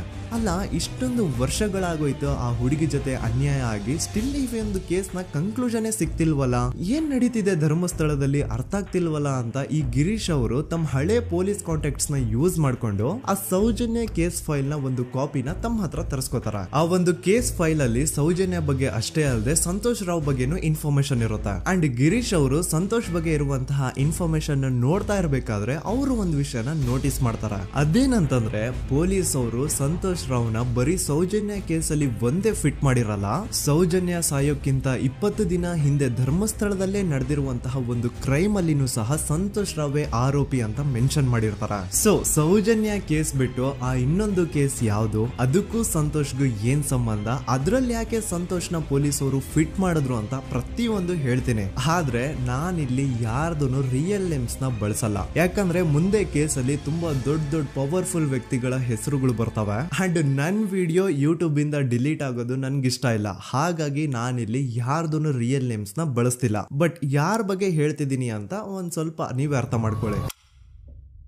ನೋಡಿ, ಧರ್ಮಸ್ಥಳದಲ್ಲಿ ಮಾಫಿಯಾ ಕೈಂಡ್ ಆಫ್ ನಡೆಸ್ತಿರುವಂತಹ ಒಂದು ವೆರಿ ಪವರ್ಫುಲ್ ಗೌಡ್ರು ಕುಟುಂಬ ಇದೆ. ಇವ್ರ ಹತ್ರ ಬೇಜನ್ ಆಸ್ತಿ, ಬೇಜನ್ ದುಡ್ಡು, ಬೇಜನ್ ಪವರ್, ಬೇಜನ್ ಇನ್ಫ್ಲೂಯೆನ್ಸ್ ಎಲ್ಲಾನು ಇದೆ. ಆ ಊರಲ್ಲಿ ಈ ಗೌಡ್ರು ಕುಟುಂಬದ್ದು ಎಷ್ಟೊಂದು ಕಂಟ್ರೋಲ್ ಇದೆ ಅಂತಂದ್ರೆ ಅವ್ರನ್ನ ಎದುರು ಹಾಕೊಳ್ಳೋರೆ ಯಾರು ಇಲ್ಲ. ಅಂಡ್ ಈ ಒಂದು ಗೌಡ್ರು ಕುಟುಂಬ ಒಂದು ಪ್ರೈವೇಟ್ ಟ್ರಸ್ಟ್ ಹೆಸರಲ್ಲಿ ಒಂದು ವೆರಿ ಪಾಪ್ಯುಲರ್ ದೇವಸ್ಥಾನನ ಸುಮಾರು ವರ್ಷಗಳಿಂದ ತಲೆ ಮಾರುಗಳಿಂದನೂ ನಡ್ಸ್ಕೊಂಡ್ ಬಂದಿರ್ತಾರ. ಅದೇ ಒಂದು ದೇವಸ್ಥಾನದಲ್ಲಿ 60 ವರ್ಷ ವಯಸ್ಸಾಗಿರುವಂತಹ ನಾರಾಯಣ ಅನ್ನೋ ಒಬ್ಬ ವ್ಯಕ್ತಿ ಮಾವುತನಾಗಿ ಕೆಲಸ ಮಾಡ್ತಿರ್ತಾನೆ. ನಾರಾಯಣ ಅವ್ರ ತಂದೆನೂ ಅದೇ ದೇವಸ್ಥಾನದಲ್ಲಿ ಮಾವುತಾಗಿ ಕೆಲಸ ಮಾಡ್ತಾ ಇದ್ರು, ಅವ್ರ ತಂದೆನೂ ಅದೇ ದೇವಸ್ಥಾನದಲ್ಲಿ ಮಾವುತಾಗಿ ಕೆಲಸ ಮಾಡ್ತಾ ಇದ್ರು. ಸೊ ಹೀಗೆ ತಲೆ ಮಾರುಗಳಿಂದ ಮಾವುತ ಆಗಿನೇ ನಾರಾಯಣನ ಕುಟುಂಬ ಆ ಒಂದು ದೇವಸ್ಥಾನದಲ್ಲಿ ಕೆಲಸ ಮಾಡ್ತಾ ಇರುತ್ತೆ. ಸೊ ಒಮ್ಮೆ ತುಂಬಾ ವರ್ಷಗಳ ಹಿಂದೆ ನಾರಾಯಣ ಅವ್ರ ತಂದೆ ಆ ದೇವಸ್ಥಾನದಲ್ಲಿ ಮಾವುತಾಗಿ ಕೆಲಸ ಮಾಡ್ತಾ ಇರ್ಬೇಕಾದ್ರೆ ಆಗಿನ ದೇವಸ್ಥಾನದ ಧರ್ಮಾಧಿಕಾರಿ ಆ ಮಾವುತನ ಕೆಲ್ಸದ ಮೇಲೆ ಇರುವಂತಹ ನಿಷ್ಠೆ, ಅವನ ನಿಯತ್ತು ಅಂಡ್ ತಲೆಮಾರುಗಳಿಂದ ಅವರು ದೇವಸ್ಥಾನಕ್ಕೆ ಸಲ್ಲಿಸ್ತಿರುವಂತಹ ಸೇವೆನ ಮೆಚ್ಚಿ ಆ ಧರ್ಮಾಧಿಕಾರಿ ಆ ನಾರಾಯಣ ಅವ್ರ ತಂದೆ ಆ ಮಾವುತನಿಗೆ ಒಂದು ಜಮೀನ ಕೊಡ್ತಾರೆ ಆಸ್ ಎ ಗಿಫ್ಟ್ ಆಗಿ. ಸೊ ಈಗ ಫ್ಲಾಶ್ ಬ್ಯಾಕ್ ಇಂದ ಒಂದ್ ಸ್ವಲ್ಪ ಮುಂದೆ ಬರುವ 2010-11ರಲ್ಲಿ ಯಾವೊಂದು ಜಮೀನ ಆಗಿನ ಧರ್ಮಾಧಿಕಾರಿ ನಾರಾಯಣ ಅವ್ರ ತಂದೆಗೆ ಆಸ್ ಎ ಗಿಫ್ಟ್ ಆಗಿ ಕೊಟ್ಟಿದ್ರು, ಈಗ ನಾರಾಯಣ ಅವ್ರ ತಂದೆ ಸತ್ ಹೋಗಿ ಆ ಒಂದು ಜಮೀನು ನಾರಾಯಣ ಹೆಸರಿಗೆ ಆಗಿರುತ್ತೆ. ಅಂಡ್ ಆಗಷ್ಟೇ ಗೊತ್ತಾಗುತ್ತೆ ಆ ಜಮೀನ ವೆರಿ ಆಪೋಸಿಟ್ ಒಂದು ದೊಡ್ಡ ಹೈವೇ ಬರ್ತಿದೆ ಅಂಡ್ ಅದರಿಂದ ಜಮೀನ ರೇಟು 10 ಪಟ್ಟು ಜಾಸ್ತಿ ಆಗುತ್ತೆ ಅಂತ. ಸೊ ಈ ವಿಷಯ ಗೊತ್ತಾಗಿ ನೋಡಿ ದಾನ ಮಾಡದಂತಹ ಧರ್ಮಾಧಿಕಾರಿ ಅಂತೂ ಸತ್ ಹೋದ್ರು, ಆದ್ರೆ ಅವ್ರ ಮುಂದಿನ ಪೀಳಿಗೆ ಅವ್ರಿಗೆ ಈ ಜಮೀನ್ ಮೇಲೆ ಕಣ್ಬಿದ್ದು ನಾರಾಯಣ ಅವ್ರ ಹತ್ರ ಆ ಜಾಗನ ವಾಪಸ್ ಕೇಳ್ತಾರೆ. ಆದ್ರೆ ನಾರಾಯಣ ಕೊಡಲ್ಲ. ಇಲ್ಲ ನಾನ್ ಯಾಕೆ ಕೊಡ್ಲಿ, ನಮ್ ತಂದೆಯಿಂದ ಸಿಕ್ಕಿರುವಂತಹ ಜಮೀನ್ ಇದು, ನಮ್ ತಂದೆಯ ಕೊನೆ ಗುರುತು ಇದು ನನ್ನ ಹತ್ರ ಇರೋದು, ಸೊ ಇದನ್ನ ನಾನು ಯಾವುದೇ ಕಾರಣಕ್ಕೂ ಬಿಟ್ಕೊಡಲ್ಲ ಅಂತ ಆ ಗೌಡ್ರು ಕುಟುಂಬನ ನಾರಾಯಣ ಎದುರು ಹಾಕೋತಾರ. ಆಗ ಗೌಡ್ರು ಕುಟುಂಬದವ್ರಿಗೆ ಕೋಪ ಬಂದು ಅವ್ರು ಏನ್ ಮಾಡ್ತಾರೆ ಅಂದ್ರೆ ನಾರಾಯಣ ಮನೆಗೆ ನೀರಿನ ಸಪ್ಲೈ ಇರುತ್ತಲ್ವಾ ಅದನ್ನ ಬಂದ್ ಮಾಡ್ತಾರ, ಎಲೆಕ್ಟ್ರಿಸಿಟಿ ಸಪ್ಲೈನು ಕಟ್ ಆಫ್ ಮಾಡ್ತಾರ, ಊರಲ್ಲಿರುವಂತಹ ಎಲ್ಲಾ ಚರಂಡಿಗಳನ್ನ ಕ್ಲೀನ್ ಮಾಡಿ ಆ ಕಸ ಏನಿರುತ್ತೋ ಅದನ್ನ ತಂದು ನಾರಾಯಣ ಮನೆ ಮುಂದೆ ಹಾಕ್ತಾರ. ಇಷ್ಟೇ ಅಲ್ಲ, ನಾರಾಯಣ ಅವ್ರ ಹೆಂಡತಿ ಮಕ್ಕಳು ಎಲ್ಲಾದ್ರೂ ಆಚೆ ಹೋಗ್ತಾ ಬರ್ತಾ ಇದ್ರೆ ಅವ್ರನ್ನ ಕೆಟ್ಟದಾಗ ಬೈಯೋದು, ಹೊಡ್ಕೊಳ್ಳೋದು, ಬಡ್ಕೊಳ್ಳೋದೆಲ್ಲ ಮಾಡ್ತಿರ್ತಾರ. ಇಷ್ಟೆಲ್ಲ ಆಗ್ತಾ ಇದ್ರು ಸ್ಟಿಲ್ ನಾರಾಯಣ ಮಾತ್ರ ಆ ಜಾಗನ ಬಿಟ್ಕೊಡಲ್ಲ. ಆ ಜಾಗದ್ಗೋಸ್ಕರ ನೀನ್ ಬೇಕಿದ್ರೆ ಇದನ್ನೆಲ್ಲ ಸಹಿಸ್ಕೊಂಡಿರಪ್ಪ, ನಮ್ ಕೈಲಂತೂ ಆಗಲ್ಲ ಅಂತ ನಾರಾಯಣನ ಹೆಂಡತಿ ಮಕ್ಕಳು ಅವನ್ನ ಬಿಟ್ಟು ಬೇರೆ ಊರಿಗೆ ಹೋಗ್ಬಿಡ್ತಾರ. ಈಗ ಮನೆಯಲ್ಲಿ ನಾರಾಯಣ ಅಂಡ್ 45 ವರ್ಷ ವಯಸ್ಸಿರುವಂತಹ ನಾರಾಯಣ ಅವ್ರ ತಂಗಿ ಯಮುನಾ ಅವ್ರು ಮಾತ್ರ ಇಬ್ರೇ ಇರ್ತಾ ಇದ್ರು.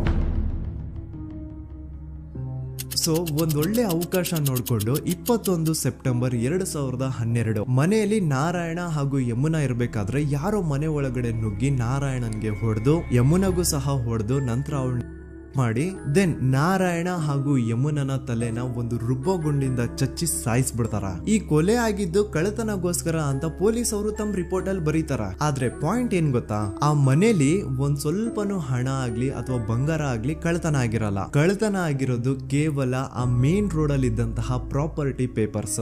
ಎಂತ ಕೋಇನ್ಸಿಡೆನ್ಸ್ ನೋಡಿ, ಯಾವ ಒಂದು ಜಮೀನಿನ ಪತ್ರ ನಾರಾಯಣ ಮನೆಯಿಂದ ಕಳ್ಳತನ ಆಗಿದ್ವೋ ಅದೇ ಒಂದು ಜಮೀನಲ್ಲಿ 10 ವರ್ಷ ಆದ ನಂತರ ಒಂದು ದೊಡ್ಡ ಹೋಟೆಲ್ ಸ್ಥಾಪನೆ ಆಗುತ್ತೆ ಅಂಡ್ ಆ ಹೋಟೆಲ್ ನ ಇನಾಗ್ರೇಷನ್ ಗೆ ಚಿಕ್ಕ ಗೌಡ್ರು ಬರ್ತಾರ. ಸೊ ಈಗೇನು ನಾರಾಯಣ ಹಾಗೂ ಯಮುನನ ಕೊಲೆ ಆಗಿದ್ಯೋ ಇದಾಗಿದ್ದು 20 ದಿನ ಆದ್ಮೇಲೆ ಸೌಜನ್ಯ ಜೊತೆ ಅಂತ ನಿರ್ದಯ ಘಟನೆ ಆಗಿದ್ದು. ಸೊ ಪೊಲೀಸ್ ಅವರು ಸೌಜನ್ಯ ಕೇಸಲ್ಲಿ ಸಂತೋಷ್ ರಾವ್ನ ಫಿಟ್ ಮಾಡೋದಲ್ದೆ ಈ ಒಂದು ನಾರಾಯಣ ಹಾಗೂ ಯಮುನಾ ಕೇಸಲ್ಲೂ ಸಹ ಸಂತೋಷ್ ರಾವ್ನೆ ಫಿಟ್ ಮಾಡಿರ್ತಾರ. ಇಲ್ಲಿ ಡೇಟ್ಸ್ ನ ಸ್ವಲ್ಪ ನೆನ್ಪಿಟ್ಕೊಳ್ಳಿ. ನಾರಾಯಣ ಹಾಗೂ ಯಮುನನ ಕೊಲೆ ಆಗಿದ್ದು 21 ಸೆಪ್ಟೆಂಬರ್ 2012 ಅಂಡ್ ಸಂತೋಷ್ ರಾವ್ ಧರ್ಮಸ್ಥಳಕ್ಕೆ ಬಂದಿದ್ದು 9 ಅಕ್ಟೋಬರ್ 2012, 20 ದಿನ ಆದ್ಮೇಲೆ. ಸೊ ನಾರಾಯಣ ಹಾಗೂ ಯಮುನನ ಕೊಲೆ ಆದಾಗ ಊರಲ್ಲೇ ಇಲ್ದೆ ಎಲ್ಲೋ ಶೃಂಗೇರಿಯಲ್ಲಿ ಯಾವುದೋ ಒಂದು ಹೋಟೆಲ್ ಅಲ್ಲಿ ಕೆಲಸ ಮಾಡ್ತಿದ್ದಂತಹ ಸಂತೋಷ್ ರಾವ್ ಹೇಗೆ ಈ ಒಂದು ಕೇಸಲ್ಲಿ ಆರೋಪಿ ಆಗ್ತಾನೆ? ಸೊ ಇದೇ ಒಂದು ಪಾಯಿಂಟ್ ನ ನೋಟಿಸ್ ಮಾಡಿ ಗಿರೀಶ್ ಮುಟ್ಟಣ್ಣನವರು ಧರ್ಮಸ್ಥಳಕ್ಕೆ ಬಂದು ಸಂತೋಷ್ ನ ಲಾಯರ್ ಜೊತೆ ಡಿಸ್ಕಸ್ ಮಾಡ್ತಾರ. ದೆನ್ ಫೈನಲಿ ಏನೋ ತಪ್ಪು ಮಾಡದೆ ಸುಳ್ಳು ಆರೋಪಗಳಿಂದ ಕರಪ್ಟ್ ಪೊಲೀಸ್ ಆಫೀಸರ್ಸ್ ನ ಮಿಸ್ಲೀಡಿಂಗ್ ಇನ್ವೆಸ್ಟಿಗೇಷನ್ ಇಂದ ಸಂತೋಷ್ ರಾವ್ ತನ್ನ ಜೀವನದ 8-10 ವರ್ಷನ ಜೈಲಲ್ಲಿ ಕಳೆದು ಫೈನಲಿ ರಿಲೀಸ್ ಆಗ್ತಾನೆ. ಒಂಥರ ಈ ಕೇಸಿಂದ ಸಂತೋಷ್ ರಾವ್ನ ಇಡೀ ಲೈಫೇ ಸ್ಪಾಯ್ಲ್ ಆಗೋಯ್ತು. ಈಗ ಸಂತೋಷ್ ರಾವ್ ರಿಯಲ್ ಆರೋಪಿ ಅಲ್ಲ ಅಂತ ಕೋರ್ಟ್ ಅಲ್ಲಿ ಪ್ರೂವ್ ಆಯ್ತು. ಹಾಗಿದ್ರೆ ರಿಯಲ್ ಆರೋಪಿ ಯಾರು? ಪೊಲೀಸ್ ಅವರು ಯಾಕೆ ಕೇಸಲ್ಲಿ ಇಷ್ಟೊಂದು ಅನ್ಫೇರ್ ಇನ್ವೆಸ್ಟಿಗೇಷನ್ ಮಾಡಿದ್ರು? ಯಾರ ರಿಯಲ್ ಹೆಸರನ್ನ ಮುಚ್ಚಿಡ್ಲಿಕ್ಕೆ ಪೊಲೀಸ್ ಆಫೀಸರ್ಸ್ ಈ ಒಂದು ಕೇಸಲ್ಲಿ ಸಂತೋಷ್ ರಾವ್ನ ಸಿಗ್ಹಾಕ್ಸಿದ್ರು? ಇದೆಲ್ಲ ಥಿಂಕ್ ಮಾಡ್ತಾ ಹೋದ್ರೆ ನೋಡಿ ಆ ಊರಲ್ಲಿ ಆ ಪೊಲೀಸ್ ಆಫೀಸರ್ಸ್ಗೆ ಲಂಚ ಕೊಡೋಷ್ಟು, ಒಂದು ಪೊಲೀಸ್ ಇನ್ವೆಸ್ಟಿಗೇಷನ್ ನ ಸ್ಟಾಪ್ ಮಾಡೋಷ್ಟು ಅಥವಾ ಇನ್ವೆಸ್ಟಿಗೇಷನ್ ನ ಮಿಸ್ಲೀಡ್ ಮಾಡೋಷ್ಟು ಇನ್ಫ್ಲುಯೆನ್ಸ್ ಆಗ್ಲಿ, ಪವರ್ ಆಗ್ಲಿ ಅಥವಾ ಮನಿ ಆಗ್ಲಿ ಊರಿನ ಗೌಡ್ರು ಹತ್ರ ಮಾತ್ರ ಇದ್ದಿದ್ದು. ಸೊ ಈಗ ಸಂಶಯದ ಮುಳ್ಳು ಗೌಡ್ರು ಕಡೆ ತಿರುಗುತ್ತಾ. ನೋಡಿ ಪೊಲೀಸ್ ಅವರು ಸುಮ್ನೆ ಸಂತೋಷ್ ರಾವ್ನ ನಾರಾಯಣ ಹಾಗೂ ಯಮುನಾ ಕೇಸಲ್ಲಿ ಫಿಟ್ ಮಾಡಿದ್ರು. ಈಗ ಆ ಒಂದು ಕೊಲೆ ಪ್ರಕರಣಕ್ಕೂ ಸಂತೋಷ್ ರಾವ್ಗೂ ಏನು ಸಂಬಂಧನೇ ಇರ್ಲಿಲ್ಲ. ಹಂಗೆ ಥಿಂಕ್ ಮಾಡಿ ನಾರಾಯಣ ಸತ್ರೆ ಅಥವಾ ಅವನ ತಂಗಿ ಯಮುನಾ ಸತ್ರೆ ಯಾರಿಗ ಅಡ್ವಾಂಟೇಜ್ ಆಗುತ್ತೆ? ಊರಿನ ಗೌಡ್ರಿಗೆ, ಯಾಕಂದ್ರೆ ಅವ್ರಿಗೆ ಜಮೀನ್ ಸಿಗುತ್ತಾ. ಸೊ ಈಗ ನಾರಾಯಣ ಹಾಗೂ ಯಮುನಾ ಕೇಸಲ್ಲಿ ಸಂತೋಷ್ ರಾವ್ ಆರೋಪಿ ಅಲ್ಲ ಅಂತ ಪ್ರೂವ್ ಆದ್ಮೇಲೆ ಹಾಗಿದ್ರೆ ಆ ಕೊಲೆ ಮಾಡ್ದವ್ರು ಯಾರು ಅಂತ ಹಾಗೆ ಥಿಂಕ್ ಮಾಡಿದ್ರೆ ಗಿರೀಶ್ ಮುಟ್ಟಣ್ಣನವರಿಗೆ ಆ ಊರಿನ ಗೌಡ್ರ ಮೇಲೆ ಡೌಟ್ ಬರುತ್ತೆ. ಅದೇ ಒಂದು ಡೌಟ್ ಅಲ್ಲಿ ಗಿರೀಶ್ ಮುಟ್ಟಣ್ಣನವರು ಮಹೇಶ್ ತಿಮ್ರೊಡ್ಡಿ ಅಂತ ಇನ್ನೊಬ್ರ ಜೊತೆ ಸೇರ್ಕೊಂಡು ಈ ಹಿಂದೆ ಆ ಒಂದು ಊರಲ್ಲಿ ಆ ಧರ್ಮಸ್ಥಳದಲ್ಲಿ ಈ ಊರಿನ ಗೌಡ್ರು ಯಾವ್ದಾವ್ದೆಲ್ಲ ಕ್ರೈಮ್ ಗಳು ಮಾಡಿದಾರೆ ಅಂತ ಊರಿನ ಜನರಿಂದ ತಿಳ್ಕೊತಾರ. ನಂತರ ಆ ಊರಿನ ಜನ ಯಾವ್ದಾವ್ದೆಲ್ಲ ಮ್ಯಾಟರ್ಸ್ ಹೇಳಿದ್ರು ಆ ಕೇಸ್ ಫೈಲ್ಸ್ ನೆಲ್ಲ ತಿರುಗಿಸಿ ಮುರುಗಿಸಿ ನೋಡಿದಾಗ ನೀವು ನಂಬಲ್ಲ, ಸೌಜನ್ಯ ಕೇಸ್ ಏನೇನು ಅಲ್ಲ, ಅದಕ್ಕಿಂತ ಭೀಕರ ಕೊಲೆಗಳು ಧರ್ಮಸ್ಥಳದಲ್ಲಿ ಆಗಿವೆ ಅಂಡ್ ಎಲ್ಲಾ ಕೊಲೆಗಳ ಹಿಂದೆ ಗೌಡ್ರು ಕುಟುಂಬದ್ದೇ ಕೈ ಇದೆ ಅಂತ ಎದ್ದು ಕಾಣಿಸುತ್ತೆ. 1977 ವೇದಾವಲ್ಲಿ ಕೇಸ್. ಅಂಡ್ ಈ ಒಂದು ಪ್ರೈವೇಟ್ ಸ್ಕೂಲು ಬೇರೆ ಯಾರ್ದು ಅಲ್ಲ, ಆ ಗೌಡ್ರು ಕುಟುಂಬದ. ಈ ಸ್ಕೂಲ್ ಅಲ್ಲಿ 1977 ಅಲ್ಲಿ ವೇದಾವಲ್ಲಿ ಅಂತ ಒಬ್ರು ಟೀಚರ್ ವರ್ಕ್ ಮಾಡ್ತಿರ್ತಾರ. ವೇದಾವಲ್ಲಿ ಆ ಟೀಚರ್ ಜಾಬ್ ಗೆ ತುಂಬಾನೇ ಓವರ್ ಕ್ವಾಲಿಫೈಡ್. ಅವರ ಕ್ವಾಲಿಫಿಕೇಶನ್ಸ್ ನ ಗಮನದಲ್ಲಿ ಇಟ್ಕೊಂಡ್ರೆ ಅವ್ರಿಗೆ HM ಅಥವಾ ಪ್ರಿನ್ಸಿಪಲ್ ನ ಪೋಸ್ಟ್ ಸಿಗ್ಬೇಕು. ಆದ್ರೂ ಸಹ ವೇದಾವಲ್ಲಿ ಆಸ್ ಎ ಟೀಚರ್ ಆಗಿನೇ ಕೆಲಸ ಮಾಡ್ಕೊಂಡು ಹೋಗ್ತಿರ್ತಾರ. ಒಮ್ಮೆ ಏನಾಗುತ್ತೆ, ಸ್ಕೂಲ್ ಅಲ್ಲಿ ಪ್ರಿನ್ಸಿಪಲ್ ನ ಪೋಸ್ಟ್ ಖಾಲಿ ಆಗುತ್ತೆ ಅಂಡ್ ಆ ಒಂದು ಪೋಸ್ಟ್ ಗೆ ಎಲ್ರು ಏನ್ ಅನ್ಕೊಳ್ತಾರೆ, ವೇದಾವಲ್ಲಿನೇ ಸೆಲೆಕ್ಟ್ ಮಾಡೋದು ಅಂತ. ಆದ್ರೆ ವೇದಾವಲ್ಲಿಯ ಕ್ಯಾಸ್ಟ್ ಬೇರೆ ಇದೆ ಅನ್ನೋ ಒಂದೇ ಒಂದು ಕಾರಣಕ್ಕೆ ಆ ಪ್ರಿನ್ಸಿಪಲ್ ನ ಪೋಸ್ಟ್ ವೇದಾವಲ್ಲಿಗೆ ಸಿಗದೆ ಬೇರೆ ಯಾರನ್ನೋ ತಂದು ಕೂರಿಸ್ಬಿಟ್ಟಿರ್ತಾರ. ಇದರಿಂದ ಟೀಚರ್ ವೇದಾವಲ್ಲಿಗೆ ತುಂಬಾ ಕೋಪ ಬಂದು ಅವ್ರ ಸ್ಕೂಲ್ ಮುಂದೆ ಪ್ರೊಟೆಸ್ಟ್ ಮಾಡೋದ್ ಸ್ಟಾರ್ಟ್ ಮಾಡ್ತಾರ. ಅಂಡ್ ಈ ವಿಷಯ ಸ್ಕೂಲ್ ನ ಓನರ್ಸ್ ಗೆ ಇಷ್ಟ ಆಗಲ್ಲ. ಸೊ ಅವರು ಆ ಕೋಪನ ಹಾಗೆ ಮನ್ಸಲ್ಲಿ ಇಟ್ಕೊಂಡಿರ್ತಾರೆ. ಒಮ್ಮೆ ಏನಾಗುತ್ತೆ, ಸ್ಕೂಲ್ ರಜೆ ಇರುತ್ತೆ, ವೇದಾವಲ್ಲಿ ಮನೇಲಿ ಇರ್ತಾರ ಅಂಡ್ ಅವ್ರ ಹಸ್ಬೆಂಡ್ ಡಾಕ್ಟರ್ ಅರಳೆ ಅವ್ರಿಗೆ ಯಾವ್ದೋ ಬೇರೆ ಊರಲ್ಲಿ ಒಂದು ಕಾಲೇಜ್ ಅಲ್ಲಿ ಸೆಮಿನಾರ್ ಏನೋ ಇರುತ್ತೆ. ಸೊ ಅವರು ಅಲ್ಲಿಗೆ ಹೋಗಿರ್ತಾರೆ. ಈಗ ಮನೇಲಿ ಇರೋದು ವೇದಾವಲ್ಲಿ ಒಂದೇ. ಇದೇ ಒಂದು ಅವಕಾಶನ ನೋಡ್ಕೊಂಡು ಯಾರೋ ವೇದಾವಲ್ಲಿ ಅವ್ರ ಮನೆಗೆ ನುಗ್ಗಿ ವೇದಾವಲ್ಲಿಗೆ ಹೊಡೆದು ನಂತರ ಅವ್ರನ್ನ ಜೀವಂತವಾಗಿ ಸುಟ್ಬಿಡ್ತಾರ. ಸ್ವಲ್ಪ ಹೊತ್ತು ನಂತರ ರಾತ್ರಿ ಆಗ್ತಿದ್ದಂಗೆ ಡಾಕ್ಟರ್ ಅರಳೆ ಅವರು ಮನೆಗೆ ವಾಪಸ್ ಬರ್ತಾರೆ ಅಂಡ್ ಮನೆ ಒಳಗಡೆ ಬಂದ್ ನೋಡಿದ್ರೆ ವೇದಾವಲ್ಲಿ ಅವರು ಸತ್ ಹೋಗಿ ಅವರ ಬಾಡಿ ಸುಟ್ ಹೋಗಿ ನೆಲದ ಮೇಲೆ ಬಿದ್ದಿದೆ. ಹೆಂಡತಿನ ಕಳ್ಕೊಂಡಿರುವಂತಹ ದುಃಖನ ಸೈಡ್ಗೆ ಇಟ್ಟು ಡಾಕ್ಟರ್ ಅರಳೆ ಅವರು ಮೊದ್ಲು ಪೊಲೀಸ್ ಸ್ಟೇಷನ್ ಹೋಗ್ಬಿಟ್ಟು ನಮ್ ಮನೆಗೆ ನಾನ್ ಇಲ್ದೇ ಇರುವಂತಹ ಸಮಯನ ನೋಡ್ಕೊಂಡು ಯಾರೋ ಮನೆ ಒಳಗಡೆ ನುಗ್ಗಿ ನನ್ನ ಹೆಂಡತಿನ ಹೊಡೆದು ನಂತರ ಅವಳನ್ನ ತುಂಬಾ ಭೀಕರವಾಗಿ ಸಾಯಿಸಿದರೆ ಅಂತ ಪೊಲೀಸ್ ಅವ್ರಿಗೆ ರಿಪೋರ್ಟ್ ಕೊಡಕ್ ಹೋದ್ರೆ ಅಲ್ಲಿ ಪೊಲೀಸ್ ಅವರು ಉಲ್ಟಾ ಡಾಕ್ಟರ್ ಅರಳೆ ಮೇಲೆನೆ FIR ಬರ್ದು ನೀನೇ ನಿನ್ ಹೆಂಡತಿನ ಸಾಯಿಸಿದ್ಯಾ, ನಾಟಕ ಮಾಡಬೇಡ ಅಂತ ಅವ್ರನ್ನೇ ಅರೆಸ್ಟ್ ಮಾಡ್ಬಿಡ್ತಾರ. ನಂತರ 2-3 ವರ್ಷ ಜೈಲಲ್ಲೇ ಇದ್ದು ಡಾಕ್ಟರ್ ಅರಳೆ ಅವರು ತಮ್ಮ ಫ್ರೆಂಡ್ಸ್ ಅಂಡ್ ಫ್ಯಾಮಿಲಿ ಮೂಲಕ ಎವಿಡೆನ್ಸ್ ನೆಲ್ಲ ಕಲೆಕ್ಟ್ ಮಾಡಿಸಿ ತಾನ ಕೊಲೆನ ಮಾಡಿಲ್ಲ, ತನ್ನ ಹೆಂಡತಿನ ಸಾಯಿಸಿಲ್ಲ ಅಂತ ಕೋರ್ಟ್ ಅಲ್ಲಿ ಪ್ರೂವ್ ಮಾಡ್ಕೊಂಡು ಜೈಲಿಂದ ರಿಲೀಸ್ ಆಗ್ತಾರ. ಸೊ ಈಗ ಡಾಕ್ಟರ್ ಅರಳೆ ಅವರು ಈ ಒಂದು ಕ್ರೈಮ್ ನ ಮಾಡಿಲ್ಲ ಅಂತಂದ್ರೆ ವೇದಾವಲ್ಲಿನ ಅಷ್ಟು ಭೀಕರವಾಗಿ ಸಾಯಿಸಿದವ್ರು ಯಾರು, ಈ ವಿಷಯ ಇವತ್ತಿನವರೆಗೂ ಗೊತ್ತಾಗಿಲ್ಲ. 1986 ಅಲ್ಲಿ ನಡೆದಂತಹ ಪದ್ಮಲತಾ ಕೇಸ್. ಪದ್ಮಲತಾ ಅವ್ರ ತಂದೆ ಕಮ್ಯುನಿಸ್ಟ್ ಪಾರ್ಟಿನ ಲೀಡರ್ ಇರ್ತಾರೆ. ಅವ್ರ ರಿಯಲ್ ನೇಮ್ ಏನು ಅಂತ ನಮಗ್ ಗೊತ್ತಾಗಿಲ್ಲ, ಬಟ್ ಈ ವಿಡಿಯೋದಲ್ಲಿ ಅವ್ರ ಹೆಸರು ಲಕ್ಷ್ಮಣ್ ಅಂತ ಅನ್ಕೊಳ್ಳಿ. ಸೊ ಕಮ್ಯುನಿಸ್ಟ್ ಪಾರ್ಟಿನ ಲೀಡರ್ ಇರುವಂತಹ ಲಕ್ಷ್ಮಣ್ ಅವ್ರಿಗೆ ಊರಲ್ಲಿ ತುಂಬಾನೇ ಸಪೋರ್ಟ್ ಇರುತ್ತೆ, ಊರಿನ ಜನರ ಫೇವ್ರೇಟ್ ಇರ್ತಾರೆ ಇವರು. ಅಂಡ್ ಅದೇ ವರ್ಷ ಅಂದ್ರೆ 1986 ಅಲ್ಲಿ ಪಂಚಾಯತ್ ಎಲೆಕ್ಷನ್ ಬೇರೆ ಇರುತ್ತೆ ಅಂಡ್ ಎಲ್ರಿಗೂ ಗೊತ್ತಿತ್ತು ಲಕ್ಷ್ಮಣೆ ಗೆಲ್ಲೋದು ಅಂತ. ಆ ಪಂಚಾಯತ್ ಎಲೆಕ್ಷನ್ ಅಲ್ಲಿ ಲಕ್ಷ್ಮಣ್ ಆಪೋಸಿಟ್ ಗೌಡ್ರಿಗೆ ತುಂಬಾ ಬೇಕಾಗಿರೋರು ಒಬ್ರು ನಿಂತಿರ್ತಾರ ಅಂಡ್ ಅವ್ರಿಗೂ ಗೊತ್ತಿತ್ತು ಎಲೆಕ್ಷನ್ ಏನಾದ್ರು ಆದ್ರೆ ಲಕ್ಷ್ಮಣ ಎಲೆಕ್ಷನ್ ಅಲ್ಲಿ ಗೆಲ್ಲೋದು ಅಂತ. ಸೊ ಎಲ್ಲಿ ಸೋತೋಗ್ಬಿಡ್ತೀವೋ ಅನ್ನೋ ಭಯಕ್ಕೆ ಆ ಗೌಡ್ರು ಕಡೆ ಅವ್ರು ಏನ್ ಮಾಡ್ತಾರೆ, ಲಕ್ಷ್ಮಣ್ನ ಅಪ್ರೋಚ್ ಮಾಡಿ ಮುಚ್ಕೊಂಡು ಈ ಪಂಚಾಯತ್ ಎಲೆಕ್ಷನ್ ಅಲ್ಲಿ ನಿನ್ ನಾಮಿನೇಷನ್ ನ ಕ್ಯಾನ್ಸಲ್ ಮಾಡು ಅಂತ ವಾರ್ನಿಂಗ್ ಕೊಡ್ತಾರ. ಆದ್ರೆ ಲಕ್ಷ್ಮಣ್ ಅವರು ಅಂಜದೆ ನೀವ್ ಏನ್ ಮಾಡ್ತಿರೋ ಮಾಡ್ಕೊಳ್ರಿ, ಆದ್ರೆ ನಾನ್ ಮಾತ್ರ ನಾಮಿನೇಷನ್ ನ ಕ್ಯಾನ್ಸಲ್ ಮಾಡಲ್ಲ ಅಂತ ಆ ಗೌಡ್ರು ಕುಟುಂಬನ ಎದುರು ಹಾಕೋತಾರ. ದೆನ್ ಎಂತ ಕೋಇನ್ಸಿಡೆನ್ಸ್ ನೋಡಿ, ನೆಕ್ಸ್ಟ್ ಡೇನೆ ಲಕ್ಷ್ಮಣ್ ಅವ್ರ ಮಗಳು ಪದ್ಮಲತಾ ಕಿಡ್ನಾಪ್ ಆಗ್ತಾಳ. ಸುಮಾರು 56 ದಿನ ಅವಳನ್ನ ಯಾರೋ ಕಿಡ್ನಾಪ್ ಮಾಡ್ತಾರೆ ಅಂಡ್ ಆ 56 ದಿನ ಡೈಲಿ ಅವಳನ್ನ ಶೋಷಣೆ ಕೂಡ ಮಾಡ್ತಾರ. ನಂತರ 56 ದಿನ ಆದ್ಮೇಲೆ ಪದ್ಮಲತನ ಬಾಡಿ ನೇತ್ರಾವತಿ ನದಿಲಿ ತೇಲ್ತಾ ಸಿಗುತ್ತಾ. ಆಸ್ ಎಕ್ಸ್ಪೆಕ್ಟೆಡ್ ಈ ಕೇಸಲ್ಲೂ ಪೊಲೀಸ್ ಅವ್ರ ಕಡೆಯಿಂದ ಪ್ರಾಪರ್ ಇನ್ವೆಸ್ಟಿಗೇಷನ್ ಆಗಲ್ಲ ಅಂಡ್ ಯಾರ್ ಪದ್ಮಲತನ ಕಿಡ್ನಾಪ್ ಮಾಡಿದ್ರು, ಯಾರು ಅವಳನ್ನ 15 ದಿನವರೆಗೂ ಶೋಷಣೆ ಮಾಡಿ ನಂತರ ಅವಳನ್ನ ಅಷ್ಟು ಭೀಕರವಾಗಿ ಸಾಯಿಸಿದ್ರು ಅಂತ ಇವತ್ತಿನ ದಿನದವರೆಗೂ ಗೊತ್ತಾಗಿಲ್ಲ. ಮತ್ತೆ ನಮಗೆ ಗೊತ್ತಾದದು 22ಕ್ಕೆ ಸ್ಕೂಲ್ ಡೇ 56 ದಿನ ಕಳೆದು ಹೊಳೆಯಲ್ಲಿ ಹೆಣ ಉಂಡು ಅಂತ ಕೇಳಿ ಪೊಲೀಸಿನವರು ಬರುವಾಗ ಬಂದು ಹೇಳುವಾಗ ನಮಗೆ ಗೊತ್ತಾಗ ಅವರು ನನ್ನನ್ನು ಕರ್ಕೊಂಡೋಗಿ ಅಲ್ಲಿ ಹೋಗಿವೆ. ಇನ್ನೊಂದು ಲಾಸ್ಟ್ ಕೇಸ್ ಇದೆ, ಇದು ಅರ್ಲಿ 2000 ಅಲ್ಲಿ ನಡೆದಿರೋದು. ಇವ್ರದ್ದು ಅಷ್ಟಾಗಿ ಡೀಟೇಲ್ಸ್ ನಾನು ಹೇಳಲ್ಲ, ಜಸ್ಟ್ ಮೇಲ್ ಹೇಳ್ತೀನಿ. 2000 ಇಸ್ವಿಯಲ್ಲಿ ಧರ್ಮಸ್ಥಳದಲ್ಲಿ 2 ಫಿನಾನ್ಸ್ ಬ್ಯಾಂಕ್ ಇರ್ತಾವೆ. ಒಂದು ಅಗೇನ್ ರಿಯಲ್ ನೇಮ್ ತಗೊಳ್ಳೋದು ಬೇಡ, ಲೈಕ್ ಜಸ್ಟ್ ಸಹಕಾರ ಗ್ರಾಮೀಣ ಬ್ಯಾಂಕ್ ಅನ್ಕೊಳ್ಳಿ. ಅಂಡ್ ಇನ್ನೊಂದು ಬಂದ್ಬಿಟ್ಟು ಫೈನಾನ್ಸ್ ಪ್ರೈವೇಟ್ ಲಿಮಿಟೆಡ್ ಬಂದು ಗೌಡ್ರು ಕುಟುಂಬ ಅವ್ರಿಗೆ ಸೇರಿದ್ದು. ಆ ಕಡೆ ಇವ್ರ ಆಪೋಸಿಟ್ ಏನದು ಗ್ರಾಮೀಣ ಬ್ಯಾಂಕ್ ಇತ್ತು, ಅದರಲ್ಲಿ ಒಬ್ಬ ಮ್ಯಾನೇಜರ್ ಬಡವ್ರಿಗೆ ಸಹಾಯ ಆಗ್ಲಿ ರೈತರಿಗೆ ಸಹಾಯ ಆಗ್ಲಿ ಅಂತ ತುಂಬಾ ಕಡಿಮೆ ಬಡ್ಡಿಗೆ ಲೋನ್ ಕೊಡ್ತಿರ್ತಾನೆ. ಇದರಿಂದಾಗಿ ಧರ್ಮಸ್ಥಳದಲ್ಲಿ ಆಲ್ಮೋಸ್ಟ್ ಎಲ್ಲಾ ಕಸ್ಟಮರ್ಸ್ ಆ ಗ್ರಾಮೀಣ ಬ್ಯಾಂಕ್ ಕಡೆಗೆ ಹೋಗ್ತಿರ್ತಾರೆ, ಪ್ರೈವೇಟ್ ಲಿಮಿಟೆಡ್ ಕಡೆಗೆ ಯಾರು ಬರ್ತಿರಲ್ಲ. ಇದರಿಂದ ಗೌಡ್ರಿಗೆ ಲಾಸ್ ಆಗ್ತಿರುತ್ತಾ. ಸೊ ಅವ್ರೇನ್ ಮಾಡ್ತಾರೆ, ಆ ಗ್ರಾಮೀಣ ಬ್ಯಾಂಕ್ ನ ಮ್ಯಾನೇಜರ್ ಏನಿದ್ನೋ ಅವನ್ಗೆ ಒಂದು ಸ್ವೀಟ್ ವಾರ್ನಿಂಗ್ ಕೊಡ್ತಾರ, ಮುಚ್ಕೊಂಡು ಇನ್ಮೇಲೆ ಇಂದ ನಿನ್ ಲೋನ್ಸ್ ಕೊಡೋದನ್ನ ನಿಲ್ಸ್ಬಿಡು. ಇನ್ ಕೇಸ್ ಲೋನ್ ಕೊಟ್ರು ನಾವ್ ಯಾವ ಇಂಟ್ರೆಸ್ಟ್ ರೇಟ್ ಗೆ ಲೋನ್ ನ ಕೊಡ್ತಾ ಇದೀವೋ ಅದೇ ರೇಟ್ ಗೆ ನೀನು ಕೊಡುವ ಅಂತ ಫೋರ್ಸ್ ಮಾಡ್ತಾರ. ಆದ್ರೆ ಆ ಗ್ರಾಮೀಣ ಬ್ಯಾಂಕ್ ನ ಮ್ಯಾನೇಜರ್ ಇದ್ಯಾವುದನ್ನು ಕಿವಿಗೆ ಹಾಕೊಳ್ಳಾರ್ದೆ ಅವನ್ ಕೆಲಸ ಅವ್ನ್ ಮಾಡ್ಕೊಂಡು ಹೋಗ್ತಾನ.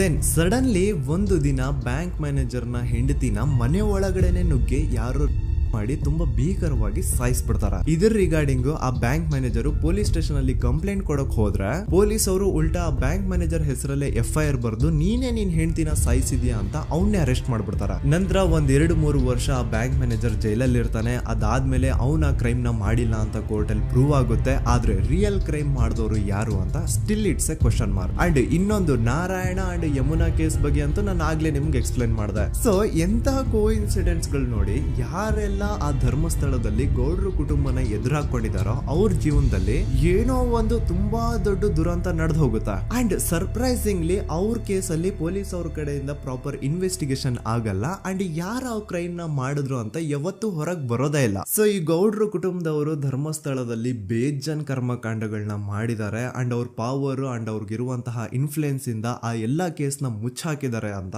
ಮಹೇಶ್ ಹಾಗೂ ಗಿರೀಶ್ ಮುಟ್ಟಣ್ಣನವರ ಹೇಳಿಕೆ ಆಗಿದೆ. ಸೊ ಗೌಡ್ರು ಫ್ಯಾಮಿಲಿನ ಟ್ರ್ಯಾಕ್ ರೆಕಾರ್ಡ್ ನೋಡಿದ್ರೆ ಧರ್ಮಸ್ಥಳದಲ್ಲಿ ಒಂದು ಹುಡುಗಿನ ರೇಪ್ ಅಂಡ್ ಮರ್ಡರ್ ಮಾಡಿ ದೆನ್ ಪೊಲೀಸ್ ಅವ್ರಿಗೆ ಲಂಚ ಕೊಟ್ಟು ಇನ್ವೆಸ್ಟಿಗೇಷನ್ ನ ಮಿಸ್ಲೀಡ್ ಮಾಡುವಷ್ಟು ಪವರ್ ಇನ್ಫ್ಲೂಯೆನ್ಸ್ ಈ ಗೌಡ್ರು ಕುಟುಂಬಕ್ಕೆ ಮಾತ್ರ ಇರೋದು. ಈಗ ಸಂತೋಷ್ ರಾವ್ ಅಂತೂ ಸೌಜನ್ಯ ಕೇಸಲ್ಲಿ ಆರೋಪಿ ಅಲ್ಲ ಅಂತ ಪ್ರೂವ್ ಆಯ್ತು. ಹಾಗಿದ್ರೆ ರಿಯಲ್ ಆರೋಪಿ ಯಾರು? ನೆನಪು ಮಾಡ್ಕೊಳ್ಳಿ, 11 ಅಕ್ಟೋಬರ್ 2012 ಸಂಜೆ 5 ಗಂಟೆ ಹಾಗೆ ಬಾಹುಬಲಿ ಬೆಟ್ಟದಲ್ಲಿ ಸಂತೋಷ್ ರಾವ್ ತನ್ನ ಪಾಡಿಗೆ ತಾನು ಸೀನರೀಸ್ ನ ಎಂಜಾಯ್ ಮಾಡ್ಕೊಂಡು ಸುಮ್ಮನೆ ಕೂತಿರ್ಬೇಕಾದ್ರೆ ಅವನ ಹತ್ರ 5 ಜನ ಕಿಡಿಗೇಡಿಗಳು ಬಂದು ಜಗಳ ತೆಗಿತಾರ. ಆ 5 ಜನ ಕಿಡಿಗೇಡಿಗಳು ಯಾರು ಅಂತ ನಾನು ಇಲ್ಲಿವರೆಗೂ ನಿಮ್ಗೆ ಹೇಳಿಲ್ಲ. ಸೊ ಅವರು ಬೇರೆ ಯಾರು ಅಲ್ಲ, ಚಿಕ್ಕ ಗೌಡ್ರು ಮಗ ನಿಶಾಂತ್ ಜೈನ್ ನ ವೆರಿ ಕ್ಲೋಸ್ ಫ್ರೆಂಡ್ಸ್. ಅವ್ರು ದಣಿ ಮಾಡಿರುವಂತಹ ಕ್ರೈಮ್ ಅಲ್ಲಿ ಬೇರೆ ಯಾರನ್ನಾದ್ರೂ ಸಿಗಿಸ್ಬೇಕಲ್ಲ ಅಂತ ಇವ್ರು ಬಕ್ರ ಹುಡುಕ್ತಾ ಇರ್ಬೇಕಾದ್ರೆ ಆಗ ಇವ್ರಿಗೆ ಸಿಗೋದೆ ಸಂತೋಷ್ ರಾವ್. ಅಗೇನ್ ಇನ್ನೊಂದು ಎಂತ ಕೋಇನ್ಸಿಡೆನ್ಸ್ ನೋಡಿ, ಸಂತೋಷ್ ರಾವ್ ಸೌಜನ್ಯ ಕೇಸಲ್ಲಿ ಅರೆಸ್ಟ್ ಆದ ನಂತರ ಚಿಕ್ಕ ಗೌಡ್ರು ಮಗ ನಿಶಾಂತ್ ಜೈನ್ ದೇಶನೇ ಬಿಟ್ಟು ಹೋಗ್ಬಿಡ್ತಾನೆ. ಈ ಕೇಸಲ್ಲಿ ಚಿಕ್ಕ ಗೌಡ್ರು ಮಗ ಇನ್ವಾಲ್ವ್ಮೆಂಟ್ ಇದೆ ಅಂತ ಯಾರಿಗೂ ಡೌಟೇ ಬರ್ತಾ ಇರ್ಲಿಲ್ಲ. ಡೌಟ್ ಯಾವಾಗ ಬಂತು ಅಂದ್ರೆ ಆ 5 ಜನ ಕಿಡಿಗೇಡಿಗಳು ಯಾರು ಸಂತೋಷ್ನ ಈ ಒಂದು ಕೇಸಲ್ಲಿ ಸಿಗಾಕ್ಸಿದ್ರು ಆ 5 ಜನರಲ್ಲಿ ಒಬ್ಬ ರವಿ ಪೂಜಾರಿ ಅಂತಾನು ಇರ್ತಾನೆ. ಅವನ್ಗೆ ತಾನು ತಪ್ಪು ಮಾಡಿದೀನಿ ಅಂತ ಗಿಲ್ಟ್ ಕಾಡುತ್ತೋ ಅಥವಾ ಬೇರೆ ಏನೋ ಗೊತ್ತಿಲ್ಲ, ಆದ್ರೆ ಅವನೇ ಸ್ವತಃ ಪೊಲೀಸ್ ಅವ್ರ ಹತ್ರ ಹೋಗ್ಬಿಟ್ಟು ಸೌಜನ್ಯ ಕೇಸಲ್ಲಿ ನಿಜವಾದ ಆರೋಪಿ ಸಂತೋಷ್ ಅಲ್ಲ ಕಂಡ್ರು, ಅವನ್ನ ಸುಮ್ನೆ ಸಿಗಾಕ್ಸಿರೋದಷ್ಟೇ, ನಿಜವಾದ ಆರೋಪಿಗಳು ಚಿಕ್ಕ ಗೌಡ್ರು ಮಗ ನಿಶಾಂತ್ ಜೈನ್ ಅಂಡ್ ಅವನ್ ಫ್ರೆಂಡ್ಸ್ ಸೂರಜ್, ಕಿರಣ್ ಅಂಡ್ ಕಣ್ಮಣಿ ಅಂತ. ಈ ಎಲ್ಲಾ ವಿಷಯನ ರವಿ ಪೂಜಾರಿ ಪೊಲೀಸ್ ಅವ್ರಿಗೆ ತಿಳಿಸ್ತಾನೆ. ಅಗೇನ್ ಎಂತ ಒಂದು ಕೋಇನ್ಸಿಡೆನ್ಸ್ ನೋಡಿ, ಈ ವಿಷಯಗಳನ್ನ ಊರಿನ ಜನರು ಮುಂದೆ ಹೇಳಿದಂತಹ ರವಿ ಪೂಜಾರಿ ಆಕಸ್ಮಿಕವಾಗಿ ಸತ್ತು ಹೋಗ್ಬಿಡ್ತಾನೆ. ಇವನು ಹೇಳಿದ್ದು ನಿಜ ಅಂತ ಜನರಿಗೆ ಯಾವಾಗ ಕನ್ಫರ್ಮ್ ಆಗುತ್ತೆ ಅಂದ್ರೆ ಸೌಜನ್ಯಗೆ ತುಂಬಾ ಹತ್ರವಾದವ್ರು ಒಬ್ರು ಯಶೋಧ ಅನ್ನೋರು ಕೋರ್ಟ್ ಅಲ್ಲಿ ಬಂದ್ಬಿಟ್ಟು ಸೌಜನ್ಯ ಕೊಲೆ ಆಗಿದ್ದ ದಿನ ಆ ಒಂದು ಸ್ಪಾಟ್ ಅಲ್ಲಿ ನಾನು ಈ 3 ಜನರನ್ನ ನೋಡಿದ್ದೆ ಅಂತ ಸಾಕ್ಷಿ ಹೇಳ್ತಾರೆ. ಈಗ ಎಲ್ಲಾ ಡಾಟ್ಸ್ ನ ಕನೆಕ್ಟ್ ಮಾಡ್ತಾ ಹೋದ್ರೆ ಸೌಜನ್ಯ ಕೇಸ್ ಒಂದೇ ಅಲ್ಲ, ನಾರಾಯಣ ಹಾಗೂ ಯಮುನಾ ಕೇಸಲ್ಲೂ, ವೇದವಲ್ಲಿ ಕೇಸಲ್ಲೂ, ಆ ಬ್ಯಾಂಕ್ ಮ್ಯಾನೇಜರ್ ನ ಕೇಸಲ್ಲೂ ಹಾಗೂ ಪದ್ಮಲತಾ ಕೇಸಲ್ಲೂ ಸೀದಾ ಡೈರೆಕ್ಟ್ ಡೌಟ್ ಬರೋದೆ ಊರಿನ ಗೌಡ್ರ ಮೇಲೆ. I really want to appreciate Kudla rampage YouTube channel, third eye YouTube channel,